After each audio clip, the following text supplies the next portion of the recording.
You're listening to Sirens, a true crime podcast, brought to you by the Sirens Network. The opinions expressed on this podcast are solely the views of the hosts and do not reflect the views of affiliates, associates, or sponsors of this podcast.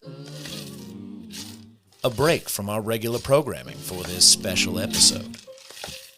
This is Sirens, a true crime podcast. Welcome to another episode. I'm Raven Rollins, host of the Sirens podcast, and this week we will be taking a roundtable approach to discuss Satanic Panic. Due to the volume of information we will be covering, the case coverage will be lighter than what you are used to because we have so many cases we want to touch on, and not just in the southern states or Oklahoma. If we have covered the case already in a previous episode, or there's a documentary we recommend, I'll be sure to let you know after I speak about that case. So first of all, what is Satanic Panic? In simple terms, Satanic Panic was the societal fear of the occult, the devil, and the unknown. It's credited with over 12,000 unsubstantiated cases of satanic ritual abuse, also known as SRA, during the McMartin trials of the 1980s, where vigilante parents dug under a preschool in order to find the secret tunnels said to be used by the McMartins during their satanic rituals with the children they left in their care. Rapes, murders, and animal mutilations were all credited to satanic cults, and it has been compared to witch hunts all over the world during the 20th century and before. Talk shows and news programs helped fan fears, and the authorities investigated thousands of allegations all over the country. Even as cases slowly collapsed and skepticism prevailed, defendants went to prison, families were traumatized, and millions of dollars were spent on prosecutions. But it wasn't just the courts that were seeing satanic panic. It was everywhere. Parents feared for the worst when learning their children were listening to certain music, playing with certain toys, watching certain movies, or playing certain tabletop games. Smurfs, My Little Pony, Rainbow Bright, Dungeons and Dragons, and even something as simple as a certain brand of toothpaste. All signs of the occult and Satanism. Things that would steal your children's souls for the devil. The phenomenon was so sprawling that in its aftermath it took on several names, like the ritual abuse scare or the daycare panic, but one name has increasingly stuck: the Satanic Panic. According to the Missouri Legislative Library, in 1980, Canadian psychiatrist Lawrence Pasdar published Michelle Remembers, a supposed account of repressed memories drawn up through hypnosis. In the book, his patient, and later his spouse, Michelle Smith, claimed that their treatments had uncovered repressed memories of her parents' involvement in a satanic cult. Michelle alleged that not only had she witnessed sacrifices of human infants, but that she herself had been subjected to horrific torture, abuse, and even possession by Satan. The book earned Pasdar and Smith a $100,000 hard copy advance, $242,000 for paperback rights, royalties, and a potential movie deal. Michelle Remembers really propelled the thought of hidden satanic cults living amongst us as regular individuals, that anyone could be a satanic cultist that mutilates animals and sacrifices babies. It could happen in your neighborhood, your dentist, your child's principal, your teacher, the mailman, daycare workers. At any given time, they could snatch your children right up from under your wing and commit horrible acts against them.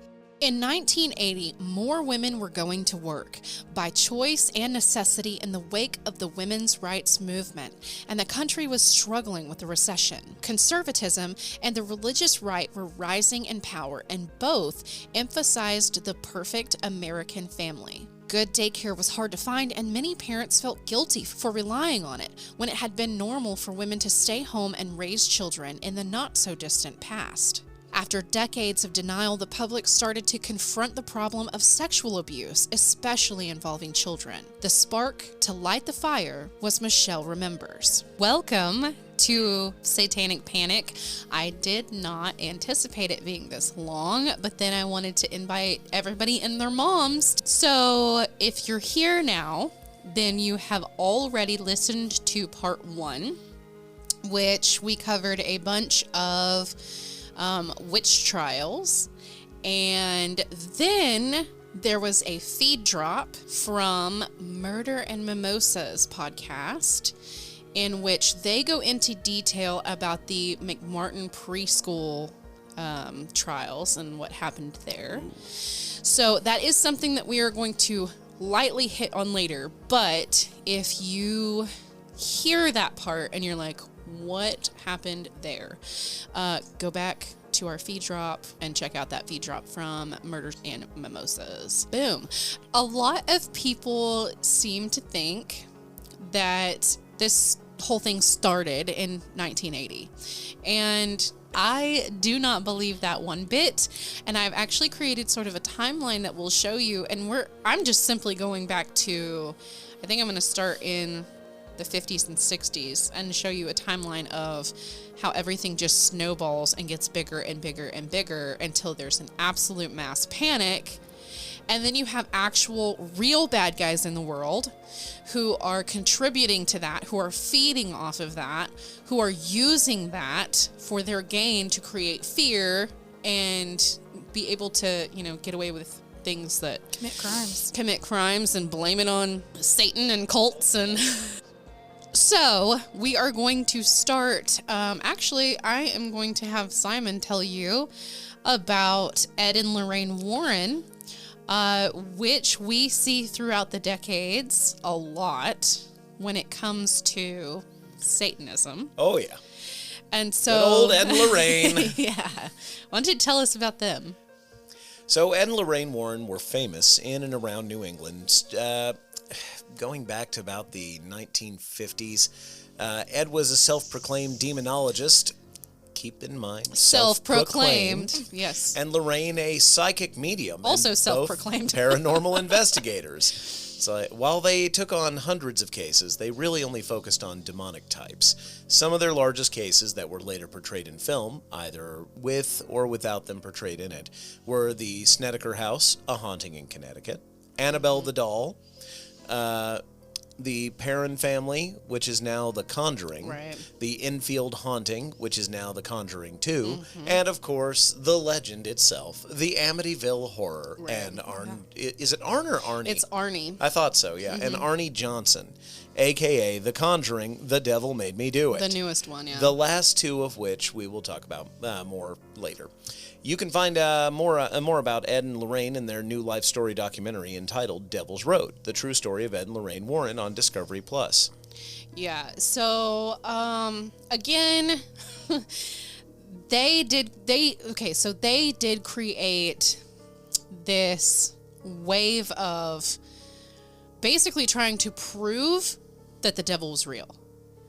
Like, that was their whole goal. It was super popular back then. Yes, and because you have, all of this wave of satanic panic that's, I think, is starting to roll there in the 50s and 60s. I'm not going to say that they faked anything. I'm not going to say that they were full of crap. I'm not going to say that. I truly believe, throughout whatever we talk about here, that there are people who believe what's happening to them, who truly believe what's happening. Besides, we can talk about that on Cryptids. Yes. It's like, we'll just put that over there. And, yes. Oh, okay, that'll make a good one. But, I think that the seeds were planted way earlier than 1980. There are loads of people who believe that every bad thing they do is because of, the devil. Mm-hmm. But sure. Once we look into the witch trials, we moved on to modern society, which is where we are now. And so we're going to take a look at the 60s and 70s on.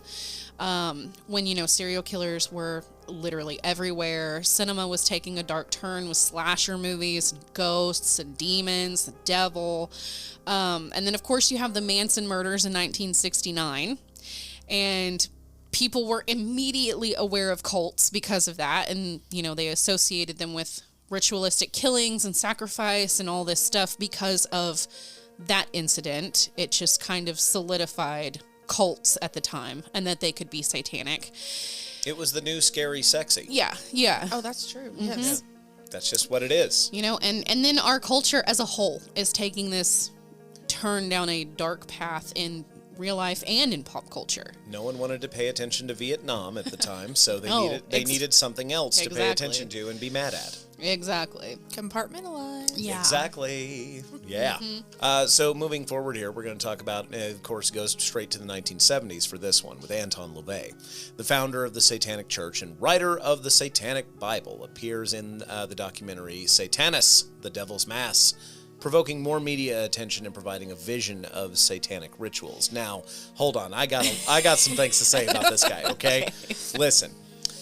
Anton LaVey, fascinating human being when it comes, but anybody who starts their own cult of personality is a fascinating human being. Joseph Stalin, old Charlie Manson himself. Anybody who does this is usually a fascinating human being, not for good reasons. Yeah. It's because I want to know what happened to you in your childhood that made you this way. Exactly. Anton LaVey was a cult leader in as much as Elvis was a cult leader.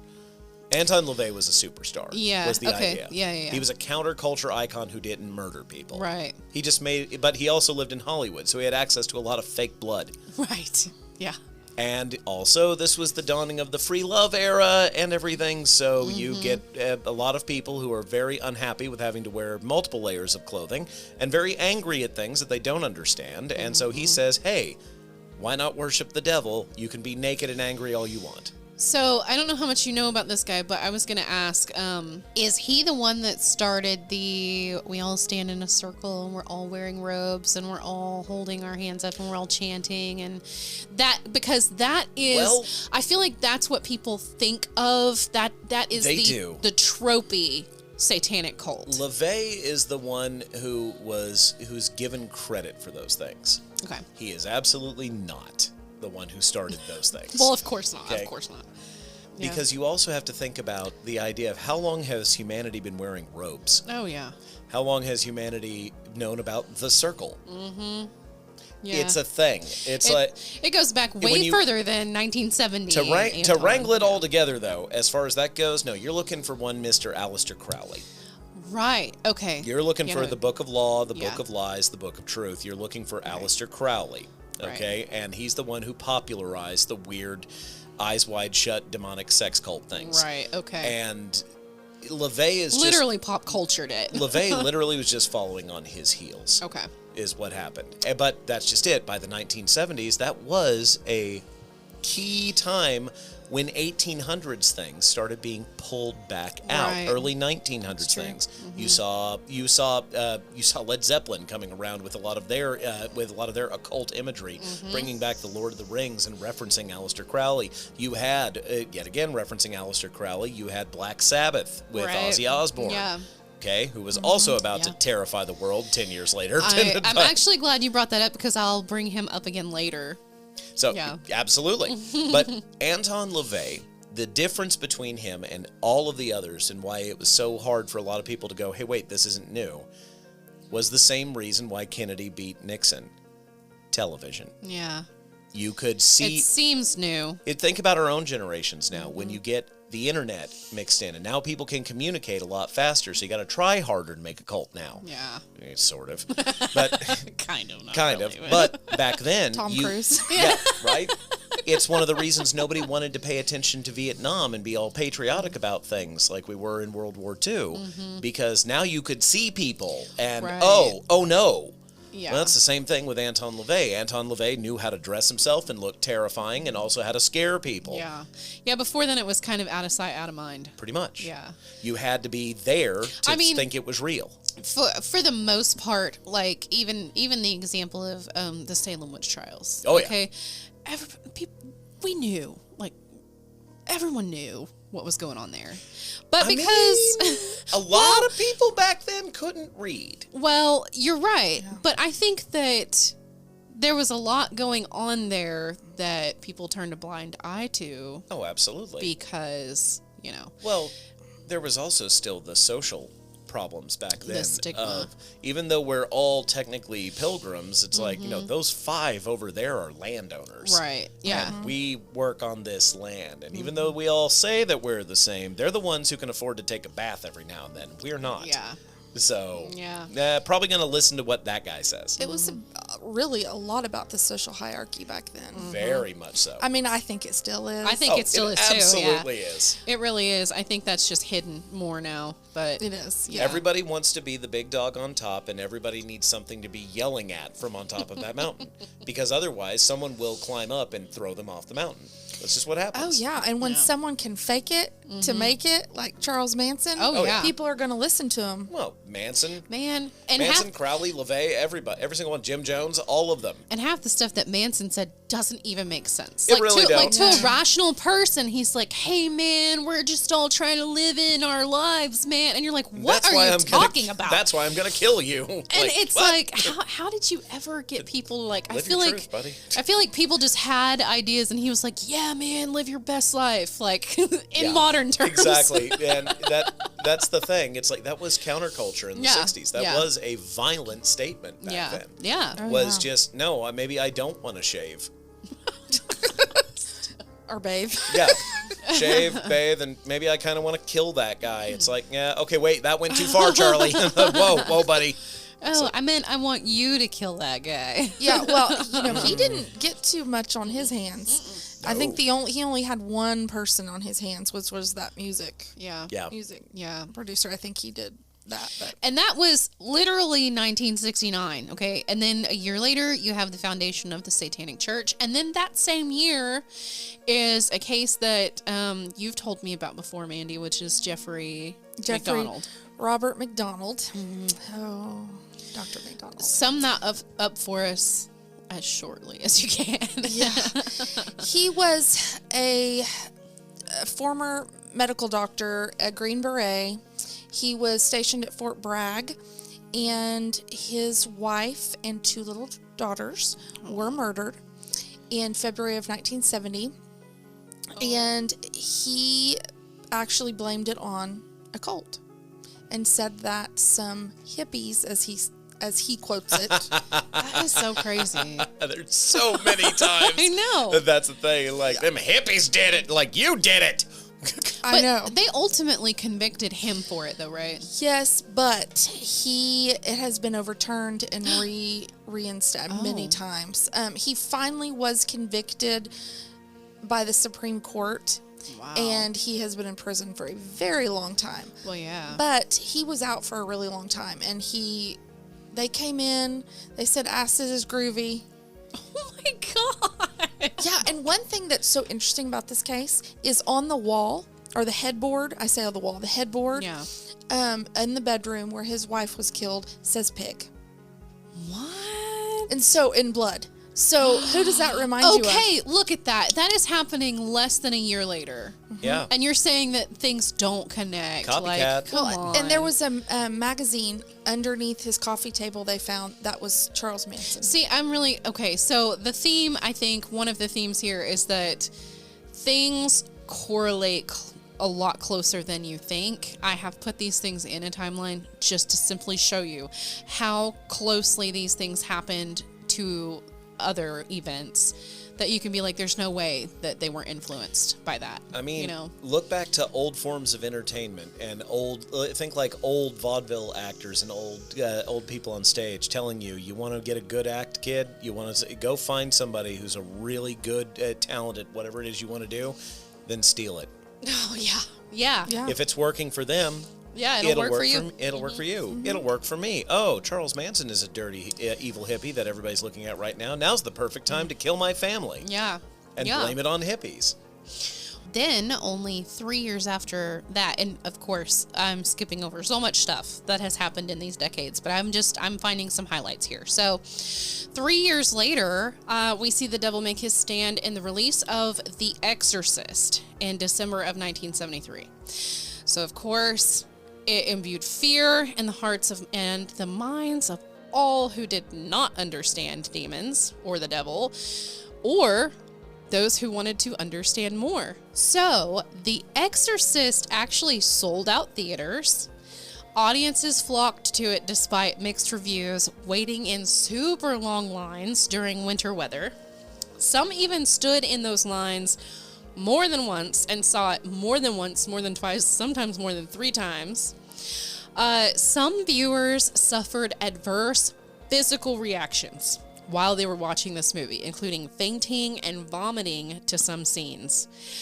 There were actual reported heart attacks and 1 miscarriage, like reported while they were watching the movie, and someone had to come in and take them out to the hospital. A psychiatric journal published a paper on cinematic neurosis, which was triggered by the film. And several cities attempted to ban this movie outright. And that was, so The Exorcist is, I think everyone has seen The Exorcist, right? Like everyone, Oh, yeah. up until today, everyone has seen The Exorcist. And I can remember that being one of the first demonic type That is the movies first that I ever watched. weird horror movie Yeah. that I ever saw.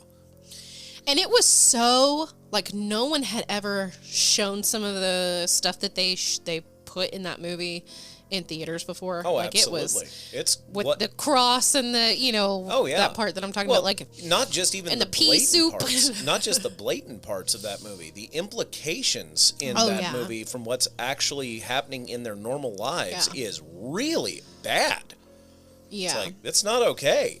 And that movie still to this day thematically is one of the darkest movies ever made. Oh, yeah. Now by modern standards, it's kind of friggin' goofy to watch under certain moments, but I still get terrified whenever the girl's having the dream and Pazuzu's face comes out of the shadow. It's like, nope, Yeah. still bothers me. I'm Well- nearly 40 years old, and that still freaks me out. And that was one of the first movies that introduced such a large audience to demons and the devil and exorcisms and stuff like that. Oh yeah, I think there was a big surge after that. Oh, yeah. Yeah. Of what the standard was for those kind of movies.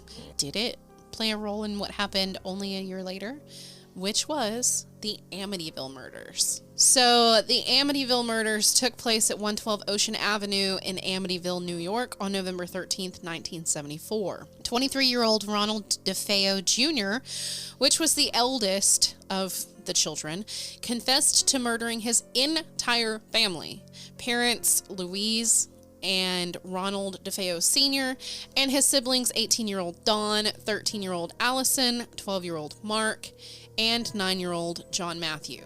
So, upon a police investigation, Ronald DeFeo's alibi of being at work and then the bar began to crumble, as police noted the family had been dead before 6 a.m., and DeFeo frantically changed his story, as he would several more times throughout the Amityville murders investigation. At one point, he claimed that the mob did it, that a hitman named Louis Fellini killed his family and made DeFeo watch. But Fellini apparently had an alibi. Like, they even checked in on it and was like, oh, no. Solid pillar of the community, that Fellini. It was like, It was it's out like, of- whoa, yeah. that was not me. That was not me. I was out of state. out of I've got the state. McDonald's receipt to prove it right here. Ignore that blood stain. It's just ketchup. And so then, with all of this crumbling around him, I was on DeFeo sabbatical. soon confessed to what was assumed to be the truth, which was that he murdered his entire family by himself. DeFeo stood trial on October 14th, 1975. His attorney, William Weber, mounted an insanity plea, stating that the defendant heard voices that told him to kill his family. Ah, the 70s. Yeah. DeFeo claimed that he was in the basement when an apparition, all black, appeared to him and handed him the weapon and told him to, quote, kill them all. Methamphetamines. Oh, yeah. I know. So he even claims that this apparition walked with him side by side as he moved through the home, killing his family members. He started with his parents, shooting his father in the back and his mother in the head. And I actually believe the mother was shot more than once. I think she was shot twice. And then he moved to the two brothers' room, shot them as they slept, then to the two girls' room. He did claim that he shot the older sister, but the smallest sister was awake when she asked him what was wrong. He told her nothing and to go back to bed, and she did. And once she was back in bed, he shot her too. That's horrible. Yeah, they were all found in their beds, all of them. And so he killed 6 members of his family that night. They were all positioned on their stomachs, so that is kind of odd. And then they appeared to be shot with a high-powered rifle, a .35 caliber, at around 3:15 in the morning. Physical evidence suggested that Louise DeFeo and her daughter were both awake at the time of their deaths. With the mother, I know that there is evidence out there that some people say she was awake, some people say she wasn't. So, a lot of conflicting. Yeah, conflicting evidence on that one. That's such a sad case. They're all sad, but that one's just, there's so much around it. Yeah, high-powered rifle. I know. See, a lot of people think it was a shotgun. Well, it's not that. It's just 35 caliber is actually a lower power, but it is more damaging up close because it's a low velocity. Oh, it spreads out. Oh no, it's a knuckle. Yeah, it's a 30. If it's 35 caliber, the only gun that shoots that is an they don't make them anymore. It's a Marlin. It's a 35 lever action, and it shoots basically the equivalent of nowadays a 45-70, which is about the size of a knuckle bone, and it's not a shotgun slug. It's a bullet. Yeah, and they don't think that he walked into the room. They think he walked to, stand right in the doorway and then shot them from the doorway. Oh, yeah. But that's only 10 or 15 feet. Oh, absolute lethal. Yeah. Absolute lethality on a rifle like that is 100 yards. So, no. Yeah. No, I was about to say, because I think he learned that. I think I saw somewhere that the mother was shot twice, and he did not shoot anyone twice after that. It just wasn't necessary. Because there was too much. Yeah. Oh, yeah. No, a gun that big, that's not a survivable injury. You'd have to be grazed, basically. The strangest part about this crime was that there were no signs of any struggle present on the bodies or evidence that they were drugged. Right. No neighbors who were awake reported hearing any gunshots, nor was anyone in the neighborhood woken by the noise of the gun. Their houses, with just a driveway between them, only the DeFeo's family dog, barking into the night, was heard by a neighbor several houses away. The police investigation concluded that the rifle had not been fitted with a sound suppressor and found no evidence of sedatives having been administered, as initially thought, leading to speculation that someone in the house should have been awakened by the noise of the gunshots. The prosecution argued that DeFeo was a troubled man, but he knew what he was doing when he committed the murders. A jury convicted him on 6 counts of second-degree murder and sentenced him to 6 concurrent sentences of 25 years to life. Yeah, and I just a quick point, because there's a movie. Yeah, there's a movie. and so in the movie, which is based on what we're about to talk about, but in the movie, it portrays the house as being kind of like a standalone house on this little hill, and there's no neighbors around, and that's not true at all. They had very close neighbors. Literally their driveway between one house and theirs. So there were neighbors literally surrounding this house, yet no one heard gunshot. No one heard at least 7 gunshots. Which bothers me about one very big thing in this too, and I hate to point this out though. How did he fire that gun without waking up anybody else in the house? That's another thing that I do not understand. I don't understand that. That's some deep sleeping. Well, that's why we had talked about, I asked her if there was maybe a silencer, and she said no. Nope. And then I said, well, did he give him something earlier, slip something in? The tox report said no. That there wasn't anything in their systems. Now, granted, this was the tox report from what the year? 1970s. 1970s, yeah. I don't think we'd been utilizing some of the major testing things until the 80s. This was 75. Yeah. Well, no, they had the larger P-test abilities by the mid-70s, so... But isn't some of that ether not detectable? Well, some of it's not, yeah. There are things, and I think that's what we had talked about off air is that there are some things that could get slipped through the cracks if you weren't looking for that thing specifically. Like, you had to test for certain things specifically to find them. But I don't know if they were tested for them or if they weren't, or if they just did like an initial, ether and drug screening, like opioids or anything like that. I don't know. Well, what is I find interesting to that is the 6 counts of second-degree murder and not first-degree murder. I know. Yeah. I know. Right? It's so strange. But again, this was 1 year after the release of The Exorcist. And he's literally claiming that The devil made me do it. The devil made him do it. Right. That some strange satanic entity. And that is the thing we should be looking at here, is that it wound up with that many counts of second degree. Yeah. When it's like, you picked up a gun and murdered your family. And so it's almost like, who buys into that? And that's why he got second degree. Yeah. Tell us about the Lutz family, Mandy. So in December of 1975, George and Kathleen Lutz bought the house from what was considered to be a bargain price of $80,000. Wow. Of course, I say wow because now, That house is huge. Yeah. It's huge. No, we can't talk about what's wrong with the world. We have to talk about what's wrong with people. But I can say that it sold for several $1 million last time it sold in the last couple of years. So 5-bedroom, my God. I know. Wow. The 5-bedroom house was built in Dutch colonial style and had a distinctive gambrel roof.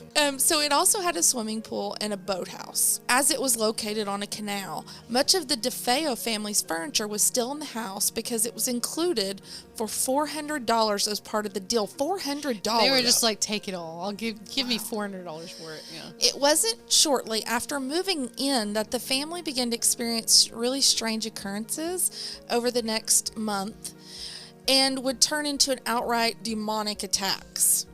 The family ended up moving out by mid-January of 1976, leaving the house and everything they owned behind in it. So that would probably include the $400 furniture. Wow. They eventually sent for their things, having movers go in and remove what they wanted, never stepping foot inside again. I've actually heard of people doing that. The movers reported nothing out of the ordinary, nor did the next owners of the home report anything out of the ordinary. James Cromarty, who bought the house in 1977 and lived there with his wife Barbara for 10 years, commented, "Nothing weird ever happened except for people coming by because of the book and the movie." So I guess driving by to look at the house. Yeah, and the movie, based on all of this, would be released in theaters in July of 1979. What happened during this little time period here, while his trial is going on, from 74 to 78, Ted Bundy was active. While there were many serial killers active during the 70s, Bundy was an important one because his trial was the very first nationally televised court trial ever. Well, criminal court trial ever, which took place in June of 1979. The nation watched, and what many people learned is that the devil can look like the boy next door. Exactly. Yeah, so you have this whole thing happening, starting with The Exorcist in 73. Ted Bundy becomes active in 74. You have the Amityville Horror happening up until 79. The movie is released in July, and Ted Bundy goes on trial 1 month before the movie is released. And he was, I think, to many people, the epitome of the devil. Yes. Absolutely. America was rife for a dark turn Yes. in their entertainment and nightmares. Oh, yeah. There is a lot happening there. And again, he was not the only serial killer that was active. There were so many of them active in the 70s. But this one was huge because it was the first time, like, I know we can probably remember, us here, OJ's trial. Oh, yes. I mean, we all remember watching that. I was there in LA when I saw Really? his chase. gosh. Yeah, I saw his chase. Yeah, I was there. Holy crap, man. Yeah, I was there. Yeah. I just remember watching it on TV. And so, I mean, you have the entire nation watching for the first time, this Bundy guy who killed all of these sorority girls and possibly 30-something other people across the country. People, like, this blew people's minds. They knew about serial killers and serial killings happening in certain parts of the country, in certain counties, right? That were... A lot of people didn't cross county lines. Yeah. And now you have somebody who could be anywhere at any time, any state. He looks like the guy who does your taxes. Yes. And he looks like the guy who teaches you English. He looks like the guy in the drive-thru. He was an upstanding citizen before he was found out. He'd come in and talk to you. He'd come up and just talk to you. Like, of course, that's how he got a lot of his silver-tongued devil, literally. There's nothing about him in any way, shape, or form that looks dangerous. Right. And I know. Yes, he is. And here he is. Yeah. And literally the world is watching, as we say. And again, something that we may or may not have mentioned. I know we talked about it off, not recording. But when people don't understand something, when they can't... Oh, boy, yeah. When they can't wrap their mind around why someone would do something, it usually gets attributed to something that is already demonic in nature. Rationalize! Yeah. It's like, well, I'm not stupid. This clearly was the devil. Yes. Okay. Exactly. Well, people don't want to believe that other people can be that... Yes. Just evil. Yes. Harmful and evil, and that could really do those things to other people. Right. Everybody forgets at all times that we are all weird individual astronauts floating around and never actually connected to each other. You're not in my brain room, and I'm not in yours. Yeah. Well, and during that time, too, there wasn't a lot of knowledge on mental disorders. Right. Oh, no, right. there wasn't. They were still bonkers in the 70s. Yes. Yeah. And I don't mean people with mental disorders. I mean any form of psychological medicine. The 70s was ridiculous, man. Yeah. They were just on the cusp of figuring things out, and they were still doing barbarian stuff. Lobotomies and... Oh, yes. Yeah. And so... The last major lobotomy was like the 70s, wasn't Oh, it? yes. It was. I actually think it was the 80s, wasn't it? Like the early 80s? I thought that like lobotomy was still considered a viable option up until the 70s. I think they it were was. doing more shock therapy. Yes, Yeah, they were still doing shock therapy. Yeah, I was about to say, I think they converted to shock therapy. Sorry, I watched that documentary on the guy who made lobotomies keen in America. That dude he was still peddling that into his 70s after it had been shown you're damaging people's brains. Yeah. Oh, yes. I know that the Kennedy's daughter, they did that to her. She had a lobotomy. And that was the 60s, right? So, the 60s. I mean, we did not understand mental health. We didn't. At all. No, and you have to find something to rationalize, like you said, in your brain, because if not, then it's like you can't even almost live with the facts of what's going on in your community. Right. Look, just to let you know, Mandy, you and I haven't had too much time to talk about this. Raven knows this. I am a tremendous cynic.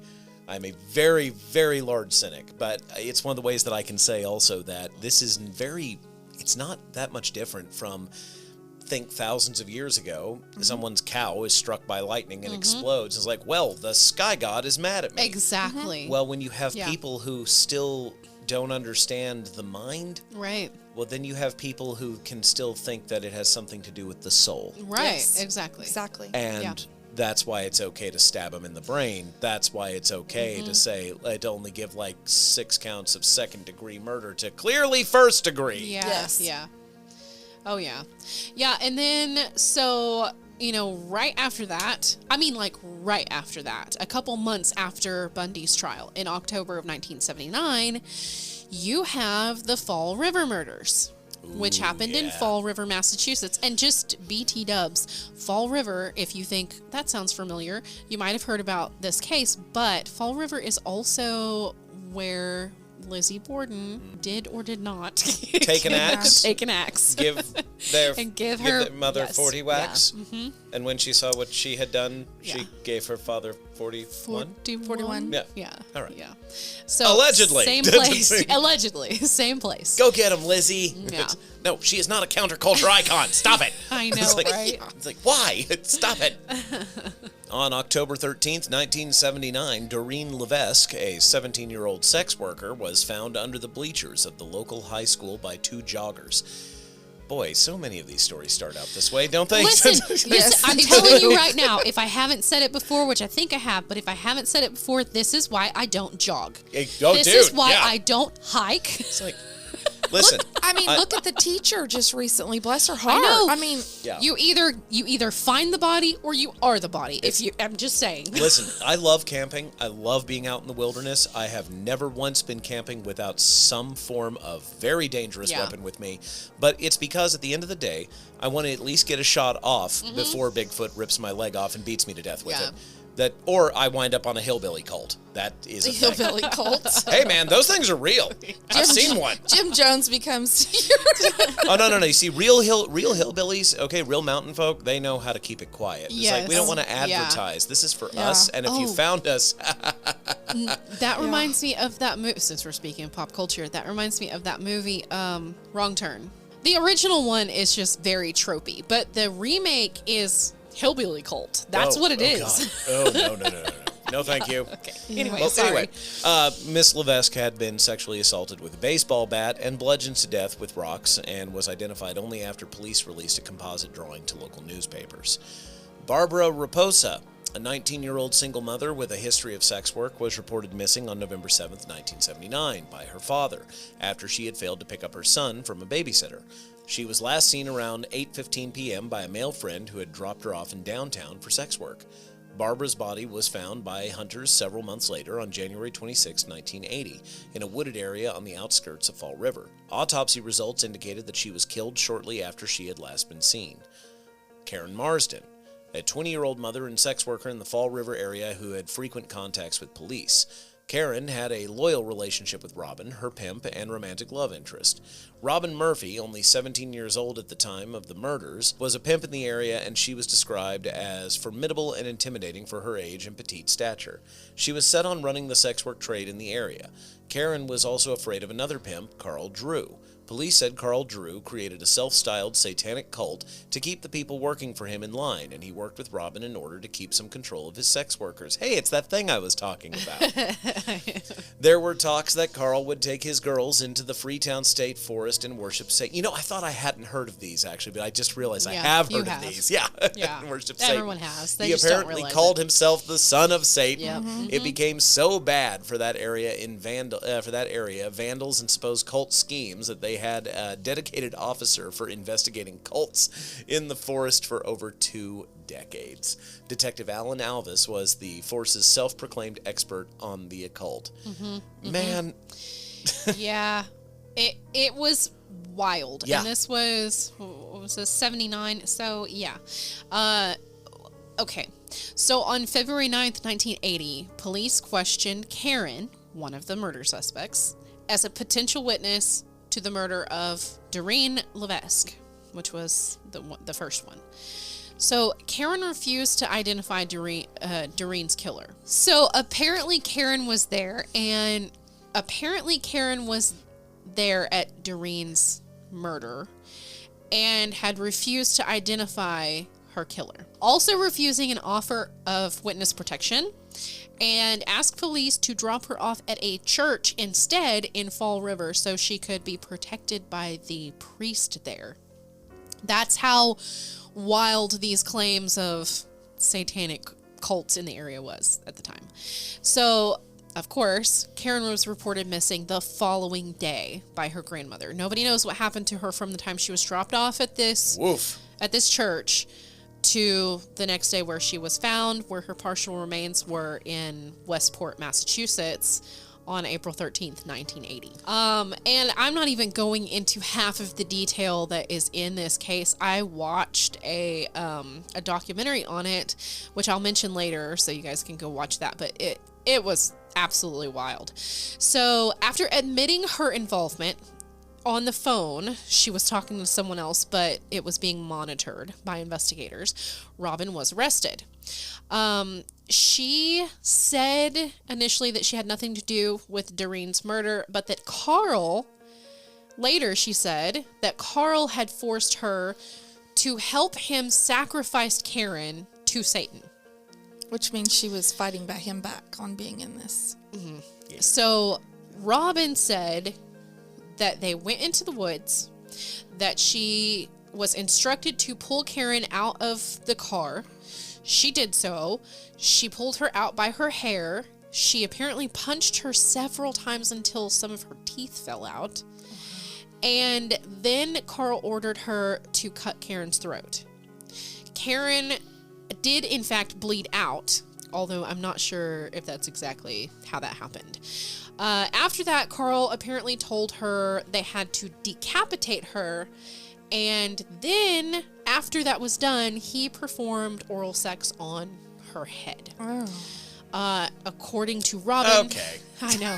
According to Robin, he then punted it, kicking it into the air and further into the forest. She said that Karen had, in fact, been a witness to Carl killing Doreen, which is why they killed her. I, as an enthusiast of reading up on human culture Okay. and maybe some of the dark myths of society and everything, would like to point out, none of that would be even a competent ritual for summoning a demon. It's like, that's a murder. that's straight like, up. Straight up murder. And apparently not going to let my wizard brethren be drugged through the mud like this. Thank you. Apparently there were other people that were present during this that all turned on Carl. However, okay. I wonder why. Okay. So Robin was eventually convicted of second-degree murder and sentenced to life in prison with the possibility of parole. Robin was also given a deal, for her testimony against Carl. And so were these other people that were involved, okay? So yeah, Robin's timeline doesn't actually add up. No. Yeah, she had a 2-hour time frame in which she and Karen were seen together and when Robin was seen back at her home. Yes. But if things had played out the way she stated, she would have been home no earlier than 4 hours after being seen with Karen. Right, all of that. So did Robin doing act all alone of that, or blame it all on Carl? Yeah.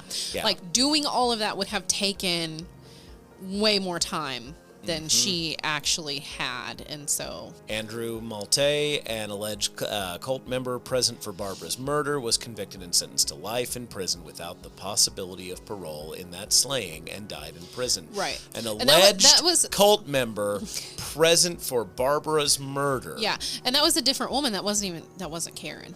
Or Doreen. That was a completely different woman. But it's just an alleged cult member. Was sentenced to life. Yes. He didn't even do the murder. Yes. He wasn't even complicit. He just was there. Yeah. He saw it. Mm-hmm.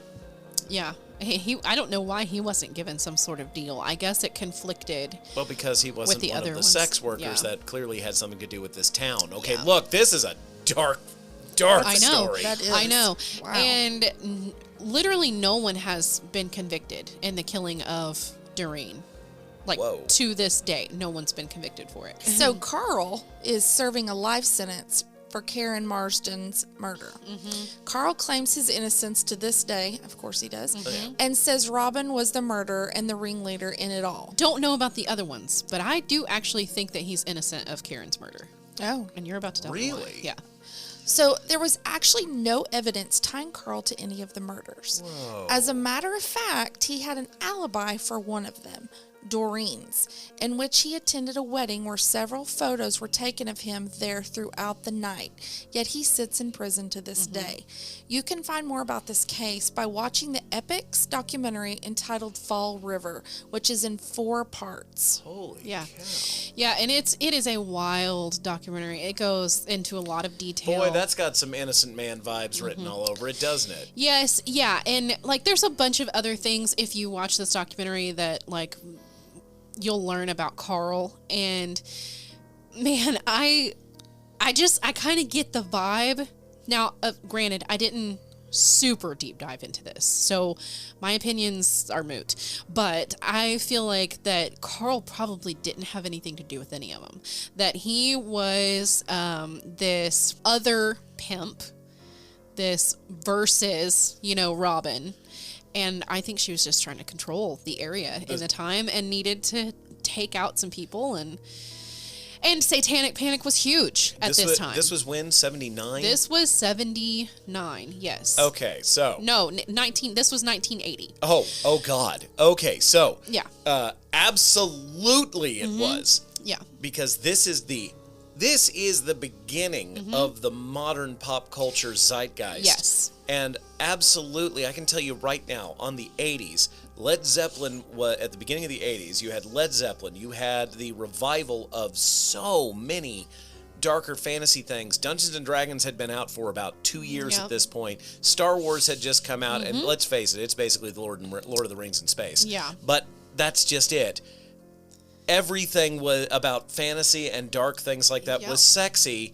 So, of course, the pimp was holding satanic. You can't see my quotes. I know. Air quotes. Yeah, quotey marks right there, okay? He was holding satanic rituals. Like, no, he was having sex parties with people who were investing. Probably, yeah. Plus, this is the 80s, man. It's like cocaine was a thing by this point. Well, and I do think that at the time, because of everything in the headlines, this was right after Ted Bundy, right after the Amityville Horror. I mean, right after. And so the headlines, people were afraid of cultists, of satanic rituals, and no one knew how to question those things. Yeah. You know what I mean? So if she committed these crimes and then blamed it on him and said, oh, he's a cult leader, he's a satanic worshiper, how do you even begin to investigate that? Like, how do you prosecute that? How do you go about that? Good Lord, yeah. And there was no precedent at the time. No. And on top of that, it instills fear. Well, and most communities did not want to deal with that. No. Oh, yeah. No. Nobody, well, and especially, like, you have a twofold situation there. Nobody in that town wants to touch anything like that, but also nobody in that town wants to be known as the town that had that. Oh, yeah. Because that's back when that still mattered. Yes. So you brush it under the rug. Yep. Like, now you can write a Yelp review on a town and just go, this place sucks, Yeah. whatever. Yeah, and nobody cares, okay? No. But back then, it's like, yeah, your town's worth actually was its name. Because you want people to come to your town to live, to work. You want it to flourish and thrive and grow. You're damn straight we have a blueberry festival, thank you Exactly. very much, and you will not mess it up. Exactly. Well, and there, having served on city boards, there is a lot of, we're going to do this. This is going to be our way. Yeah. Yeah, right.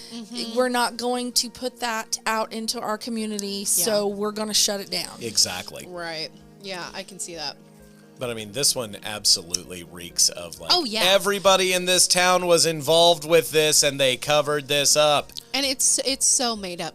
And again, this is the one that had the quote occult expert investigator.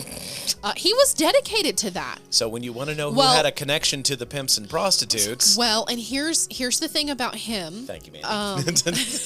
Thank you. Here's the thing about him. If you watch this documentary, you will see that he is one of those that absolutely believes it.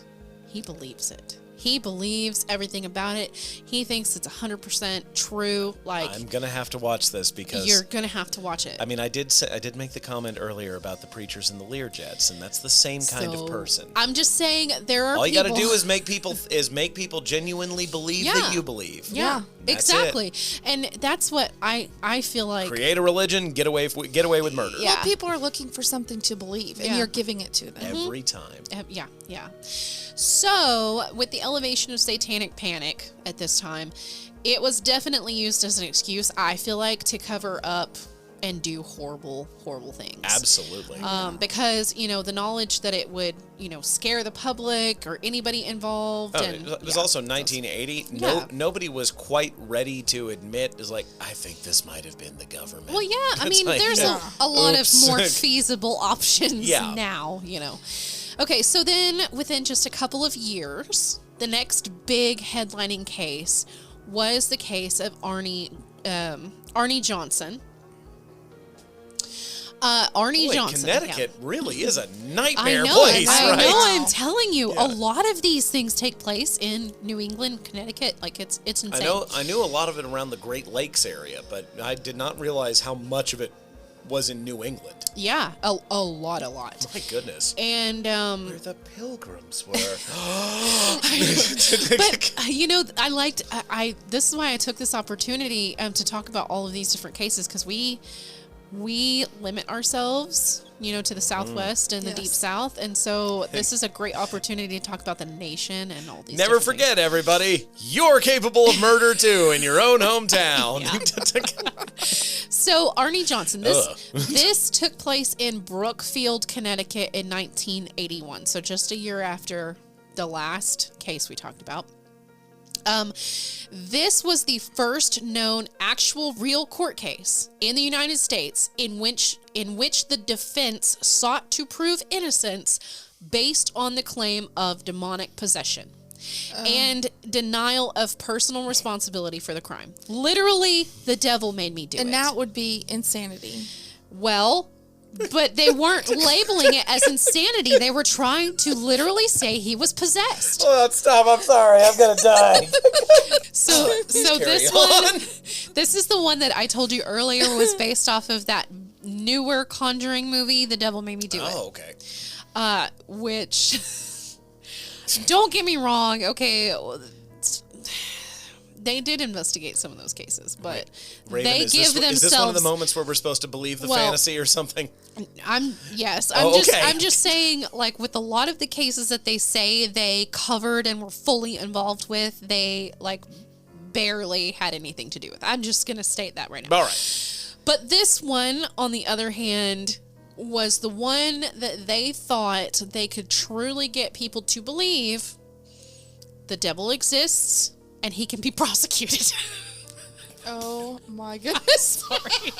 It's almost like these people's ancestors were pilgrims. I'm so sorry. Okay. But where do you get him? I mean, Yeah. just Charles Manson, come on down. Man. Yeah, it's like, we're going to need somebody else to stand in for the, clearly abstract concept that is the devil. You're the next that guy. Yeah, you're the next contestant on The Price is Right. Yeah, exactly. I'm not coming down for that. I'm not. No. Oh my goodness. Okay. So I'm going to summarize my little part here. Long story short, there was this family, the Glatzel family. They had an 11-year-old in this family named David, who was apparently being plagued by a demon, stalked by a demon. And now granted, just remember that apparently David was the only person in the family who could see this man/demon. And he would have these attacks where he would be attacked by this demon. It got so bad, okay, that they eventually called in Ed and Lorraine Warren, okay, to assist them. Okay. They apparently witnessed a bunch of crazy stuff go down and decided that he, in fact, needed to be exorcised. Okay. So, Sounds like The Exorcist. Yeah, see that's the awesome. correlation. No, I'm just saying. Totally. Child has epilepsy. It's the devil. Okay, that's neat. So, along with the Warrens, they call in multiple priests. They petition the Catholic Church, blah, blah, blah. They end up getting a formal exorcism performed on David. For whatever reason, they claim that it was too harsh on him, whatever, and so they couldn't complete it. It's a smelly old man yelling in your face and hitting you with a cross. Pretty sure you shouldn't be exposed to that. Pardon my bias. I apologize. They called this a lesser exorcism. There were like 3 of them performed on this. Lesser? A quote, lesser exorcism. The greater exorcisms and the lesser exorcisms. The lesser exorcisms can largely be performed by a single trained exorcist. A greater exorcism requires a longer ritual, multiple days and multiple people, and multiple yada, yada, yada. Lesser exorcisms also would contend with lesser demons, and greater exorcisms would be more along in like the devil, straight up Beelzebub, those areas. Yeah, so That's good for The listeners greater, to know, too. the greater fallen angel situations. if you want to think about it in pop culture, The Exorcist would be a greater exorcism. It absolutely would be. The Exorcism of Emily Rose would be a greater exorcism. So that's good for our listeners to really know the difference. Yeah. Weirdly enough, it's not a great movie, but The Order with Heath Ledger back in the yeah. day. Yeah. Every single one of those they did is a greater exorcism. Yeah. Because it requires more than one in the ritual. Right. And again, it didn't matter if it was big or small. They all had to be approved. Yeah. Like, all of them had to be approved. So they did 3 lesser exorcisms on this poor child. where apparently during this exorcism, during the last one, he levitated. He stopped breathing for a little while. Light as a feather, stiff as a board. Yeah.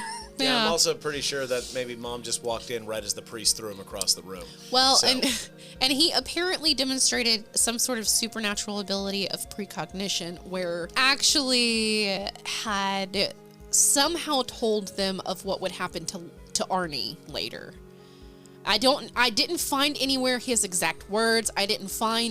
It just said precognition about what would happen to Arnie later, like everything that I read. So That Arnie would kill a person? that Arnie would kill someone. Yeah, I would tell that to somebody as well if they just locked me in a room with a priest. Say, you're going to kill somebody later. That's what I would say. So then let's skip. So February. I'm sorry. I'm very sorry. That angers me tremendously. February 16th, 1981, and only 1 year. Remember that book I was talking about? Michelle Remembers? Only 1 year after the release of that book. And, in succession with all the things that we've talked about. So Johnson called in sick to his job, where he worked at Right Tree Service, and joined Debbie, his girlfriend, at the kennel. She was actually a dog groomer. And joined her along with his sister Wanda and Debbie's 9-year-old cousin Mary. And they had a landlord named Bono. I know. Sonny? No, I forget. This gets deeper his, than I thought. I forget his first name.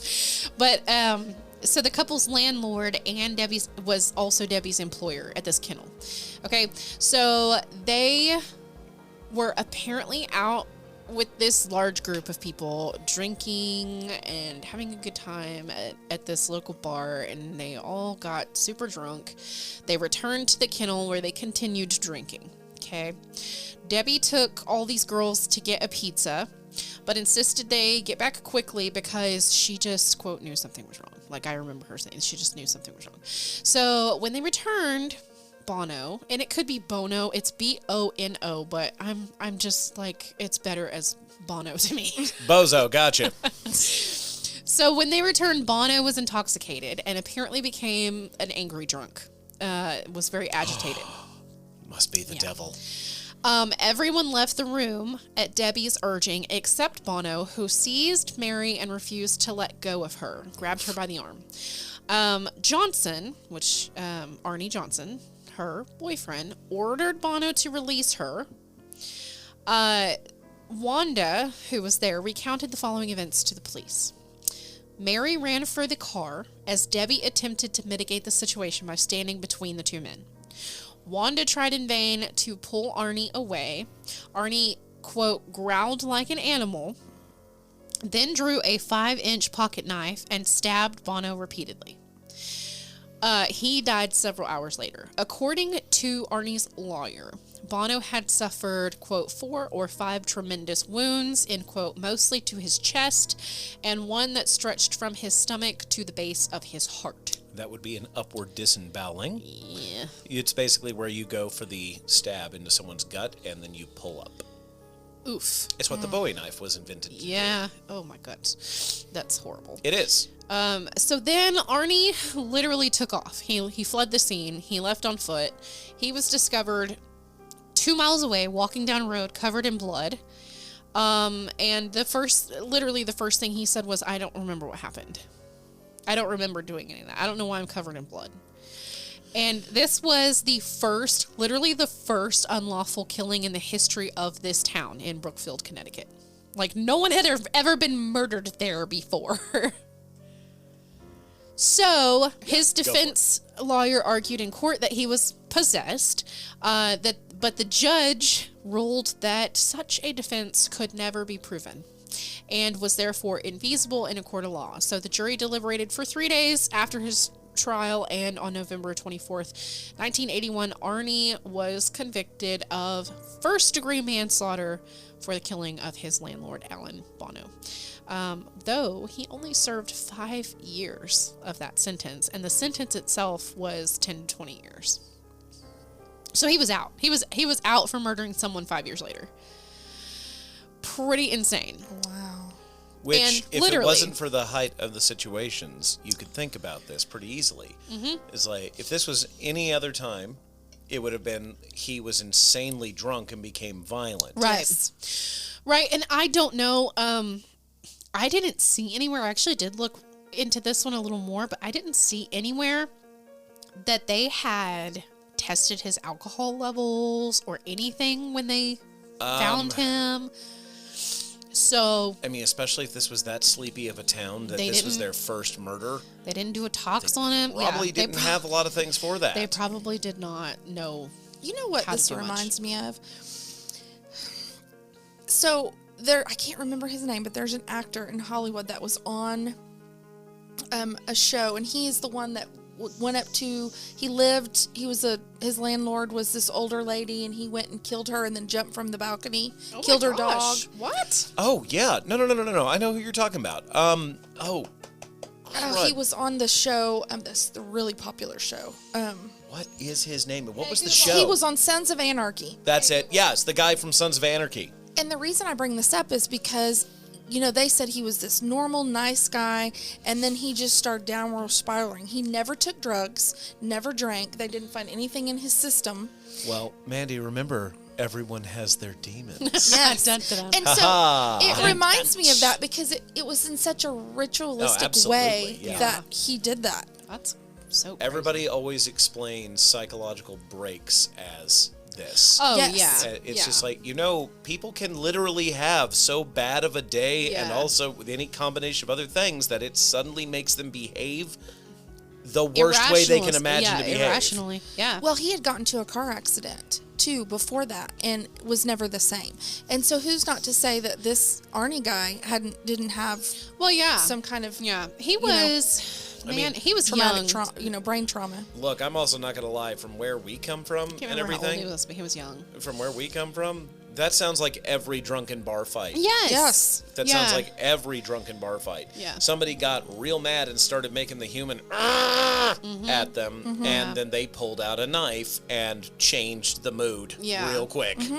And if you've already got some, mental health issues, that's going to escalate it. Alcohol is nobody's friend. What he had initially said, because of course they, once the judge was like, yeah, we're not doing that in court, they had to find a different defense. But what he had initially said was, during that last exorcism of the 11-year-old, which was his girlfriend's little brother, he was present, and at some point, he told the demon to take him instead. Immediately, the little boy, David, was released from this demon, and then they thought that it was gone. And then the sister, his girlfriend, actually said during this encounter when he was stabbing this man, that she saw his face, quote, change demonically while he was stabbing. And so the whole thing was that he took this demon on as some sort of hero in the story, and the devil made him do this. It's like a multiple personality. I know. And just like we were talking about with Johnny from the show, they said he was climbing up the walls. Yeah. He actually climbed the What? walls. Yes, Yeah. that's why I said it's in such a. And so That's creepy. It reminds me, just kind of that, of the, you're just all of a sudden possessed with the devil, and you start climbing the walls, and you say, "Take the devil, take me instead." Anybody really, check it's how just- sticky those walls were? It's just really just a Yeah. mental health break. Yeah.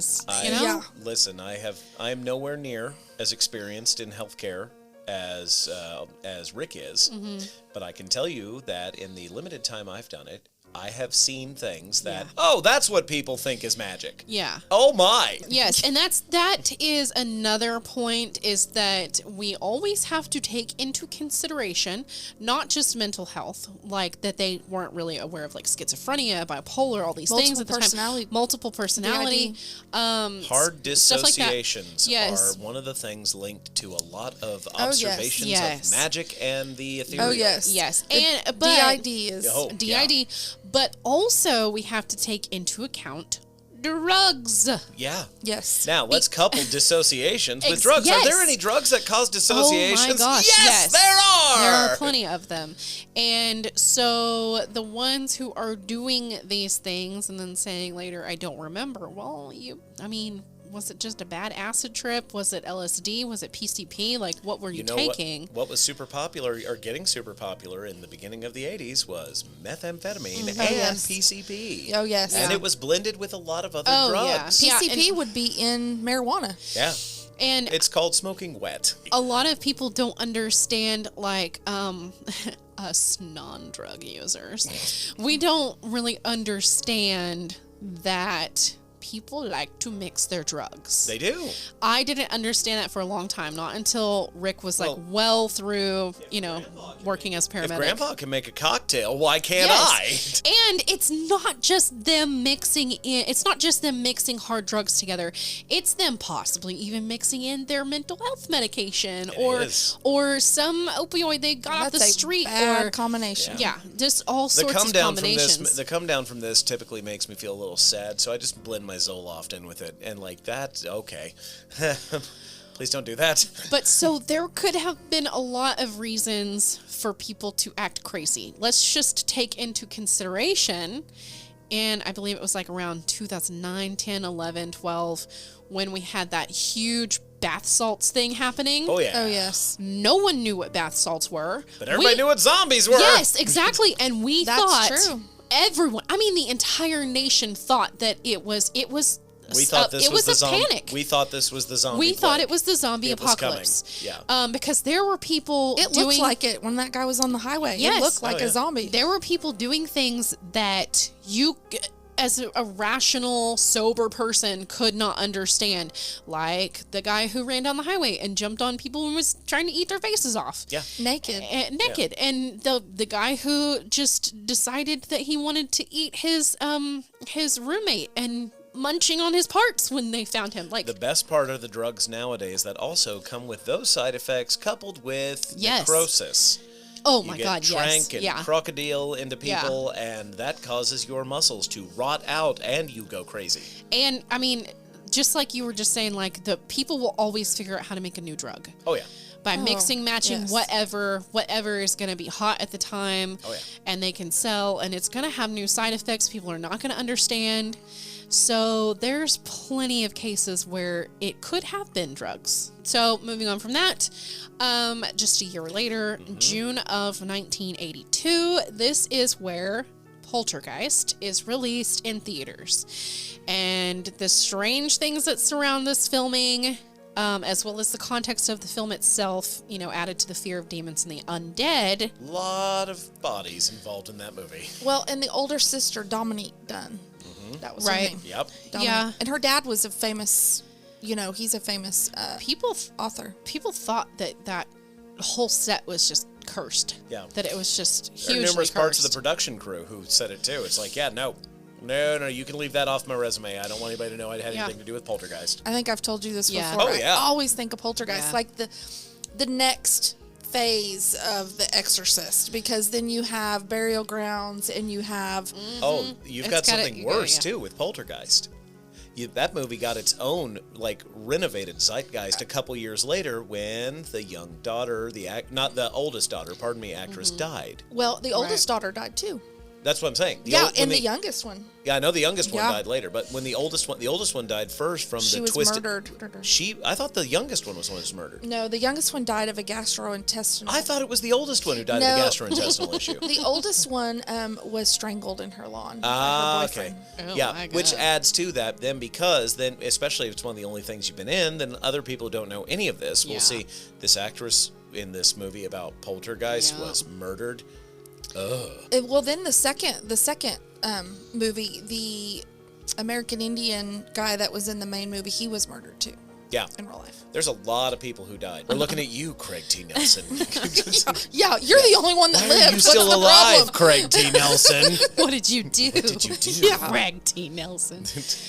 And it plays into Satanic Panic as well. I know that it is mostly about ghosts, but it plays into the things of the unknown attacking you that must be evil. Well, a lot of people after that movie would move their TVs out of the Yes. room Yeah. when they Yeah. were sleeping, Yeah. or because of that movie. And just like at the end of the first one, they Yep. moved the TV out of the motel room outside. Yeah. And so It really affected people. people really, Yeah. I even remember watching it, as a child, going, I don't want my TV in my room. See, Yeah. everyone I knew was afraid of the TV. I was afraid of like recliners for years because of that really? part where the recliner Yeah. takes Oh, off. And yes. it's just like, no, thank you. I don't need that. For me, coming out of that was, which Simon, you already know that I have like this weird fear of water I can't see. Oh, yeah. And Thalassophobia. yes, thalassophobia. Okay, so that's me. And for me, it was the dugout swimming pool with Oh, all yeah. of the With the muddy skeletons, water, yeah. which was even worse later when I found it. Those were real human bodies Yeah. that they had got from some science thing down there. Like, oh my gosh, I was Yeah. like, Those were not prop bones. no, they were real. Moving on to the McMartin stuff. I want to talk about this one. So, with all this, with the Poltergeist movie coming out and the early 80s being the dawn, the true dawn in the public zeitgeist of horror and its firm roots now taking in as a literal genre, even though it's been Yeah. around as long as humans have Yeah. been telling stories. And you got all those slasher flicks coming out Oh, now. yeah. You have all the slasher flicks. You have all the weird movies, too. You start getting Yep. not just, you have The Exorcist, you have Poltergeist, you have Nightmare on Elm Street. Oh, yes. These are not Halloween. just murderers. Yeah. These are weird things. Yeah. In late 1983, in Manhattan Beach, California, where my dad was born, by the way, Really? Wow. the McMartin family, owners of a preschool, were accused by a parent of molesting children under their care.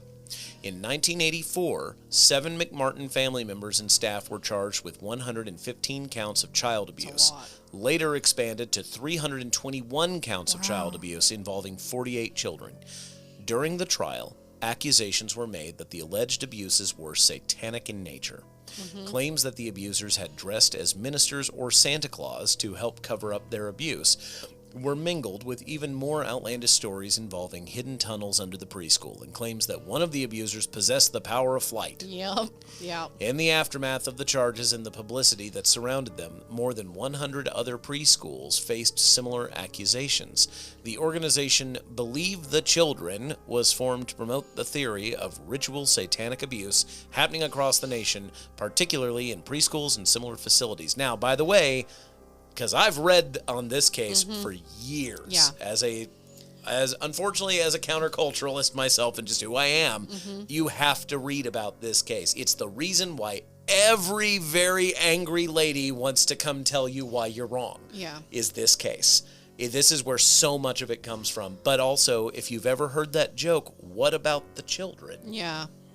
It's from this. Yeah, and it didn't just affect this specific Affected preschool. everything. When this came out, everyone thought their own preschools were doing the same stuff. And then it graduated from preschools to Yeah. schools, Yeah. to all the way up to colleges, to other churches. I think that I saw somewhere that in total from this stemmed 12,000 allegations Yep.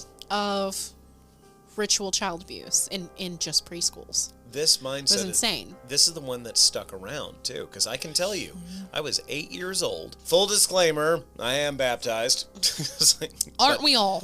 Me too. Full disclaimer, but the church that I went to was built old world style, and the church across the street that was way more powerful was built modern projector style and aluminum siding style.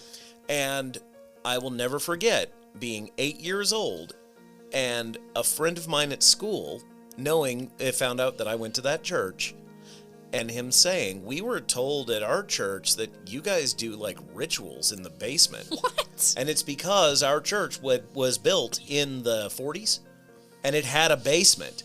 It had a boiler. Wow. That church used to be a public elementary school in the town, and so it had a large scale boiler room.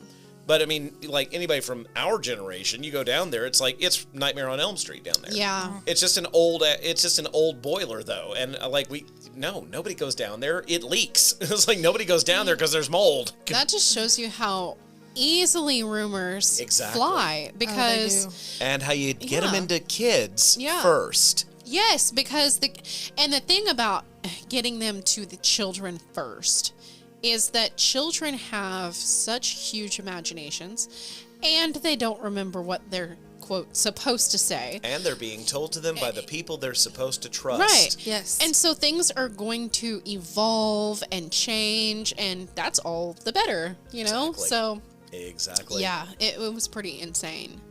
And then, when was this? That was 83 is when it began, and then the trial was 84. So then, in April of 1984 through August of 1985, guess who was around doing some dirty stuff? The Night Stalker, Richard Ramirez, was active during that time. He committed 13 murders, 5 attempted murders, and 11 sexual assaults on women and children. Now, he's important to this because he actually claimed himself that he was a Satanist, and he had this high interest in the occult, which obviously just fueled the fire. People cling to ideals. They do, to instill fear, yes. In early 1985, police raid a suspected cult house in Holland, Ohio, and confiscate rock music records, claiming they promote satanic activity. Rock musicians such as Ozzy Osbourne and AC/DC are accused of contributing to satanic activity. Can I add to that? Yeah, of course. Beatles Yeah. for Manson. Well, I mean, Helter Skelter. Yeah. Oh, yeah. Like, Yeah. but also, like, they that. only knew of Ozzy Osbourne and AC/DC because of MTV. That's it. So they're like, those guys are evil. No, the music producers were evil. Well, I also think that they thought that MTV at the time as a whole was evil. Because you had rock music coming out with big hair, and a lot of them weren't wearing shirts, and it was the devil's music. Yep. Yeah. Yeah. And that was back in Elvis days, too. And you see how that didn't change into the... I think it's one of my absolute favorites, where all the pictures you can look up historically of, like, protesters against Elvis Presley, and it's like, y'all do realize that he was a white boy from the South? Yeah. It's like, that boy was more religious than most of you. It's like, Yeah. absolutely not. No. Yep. And so then, now we're in the mid-'80s, so May of 1985.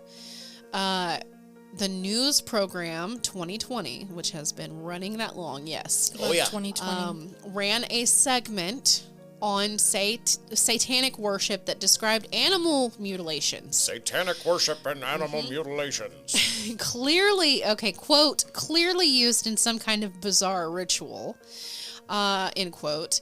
Rock music, quote, associated with devil worship, satanic graffiti, and backward messaging in pop songs. It's just because they use the devil's chord. I know. That's all it is. Subliminal messages. We killed Paul. The host, Hugh Downs, at the time, opened by saying, quote, police have been skeptical when investigating these acts, just as we are in reporting them. But there is no question that something is going on there, and that's sufficient reason for 2020 to look into it, end quote.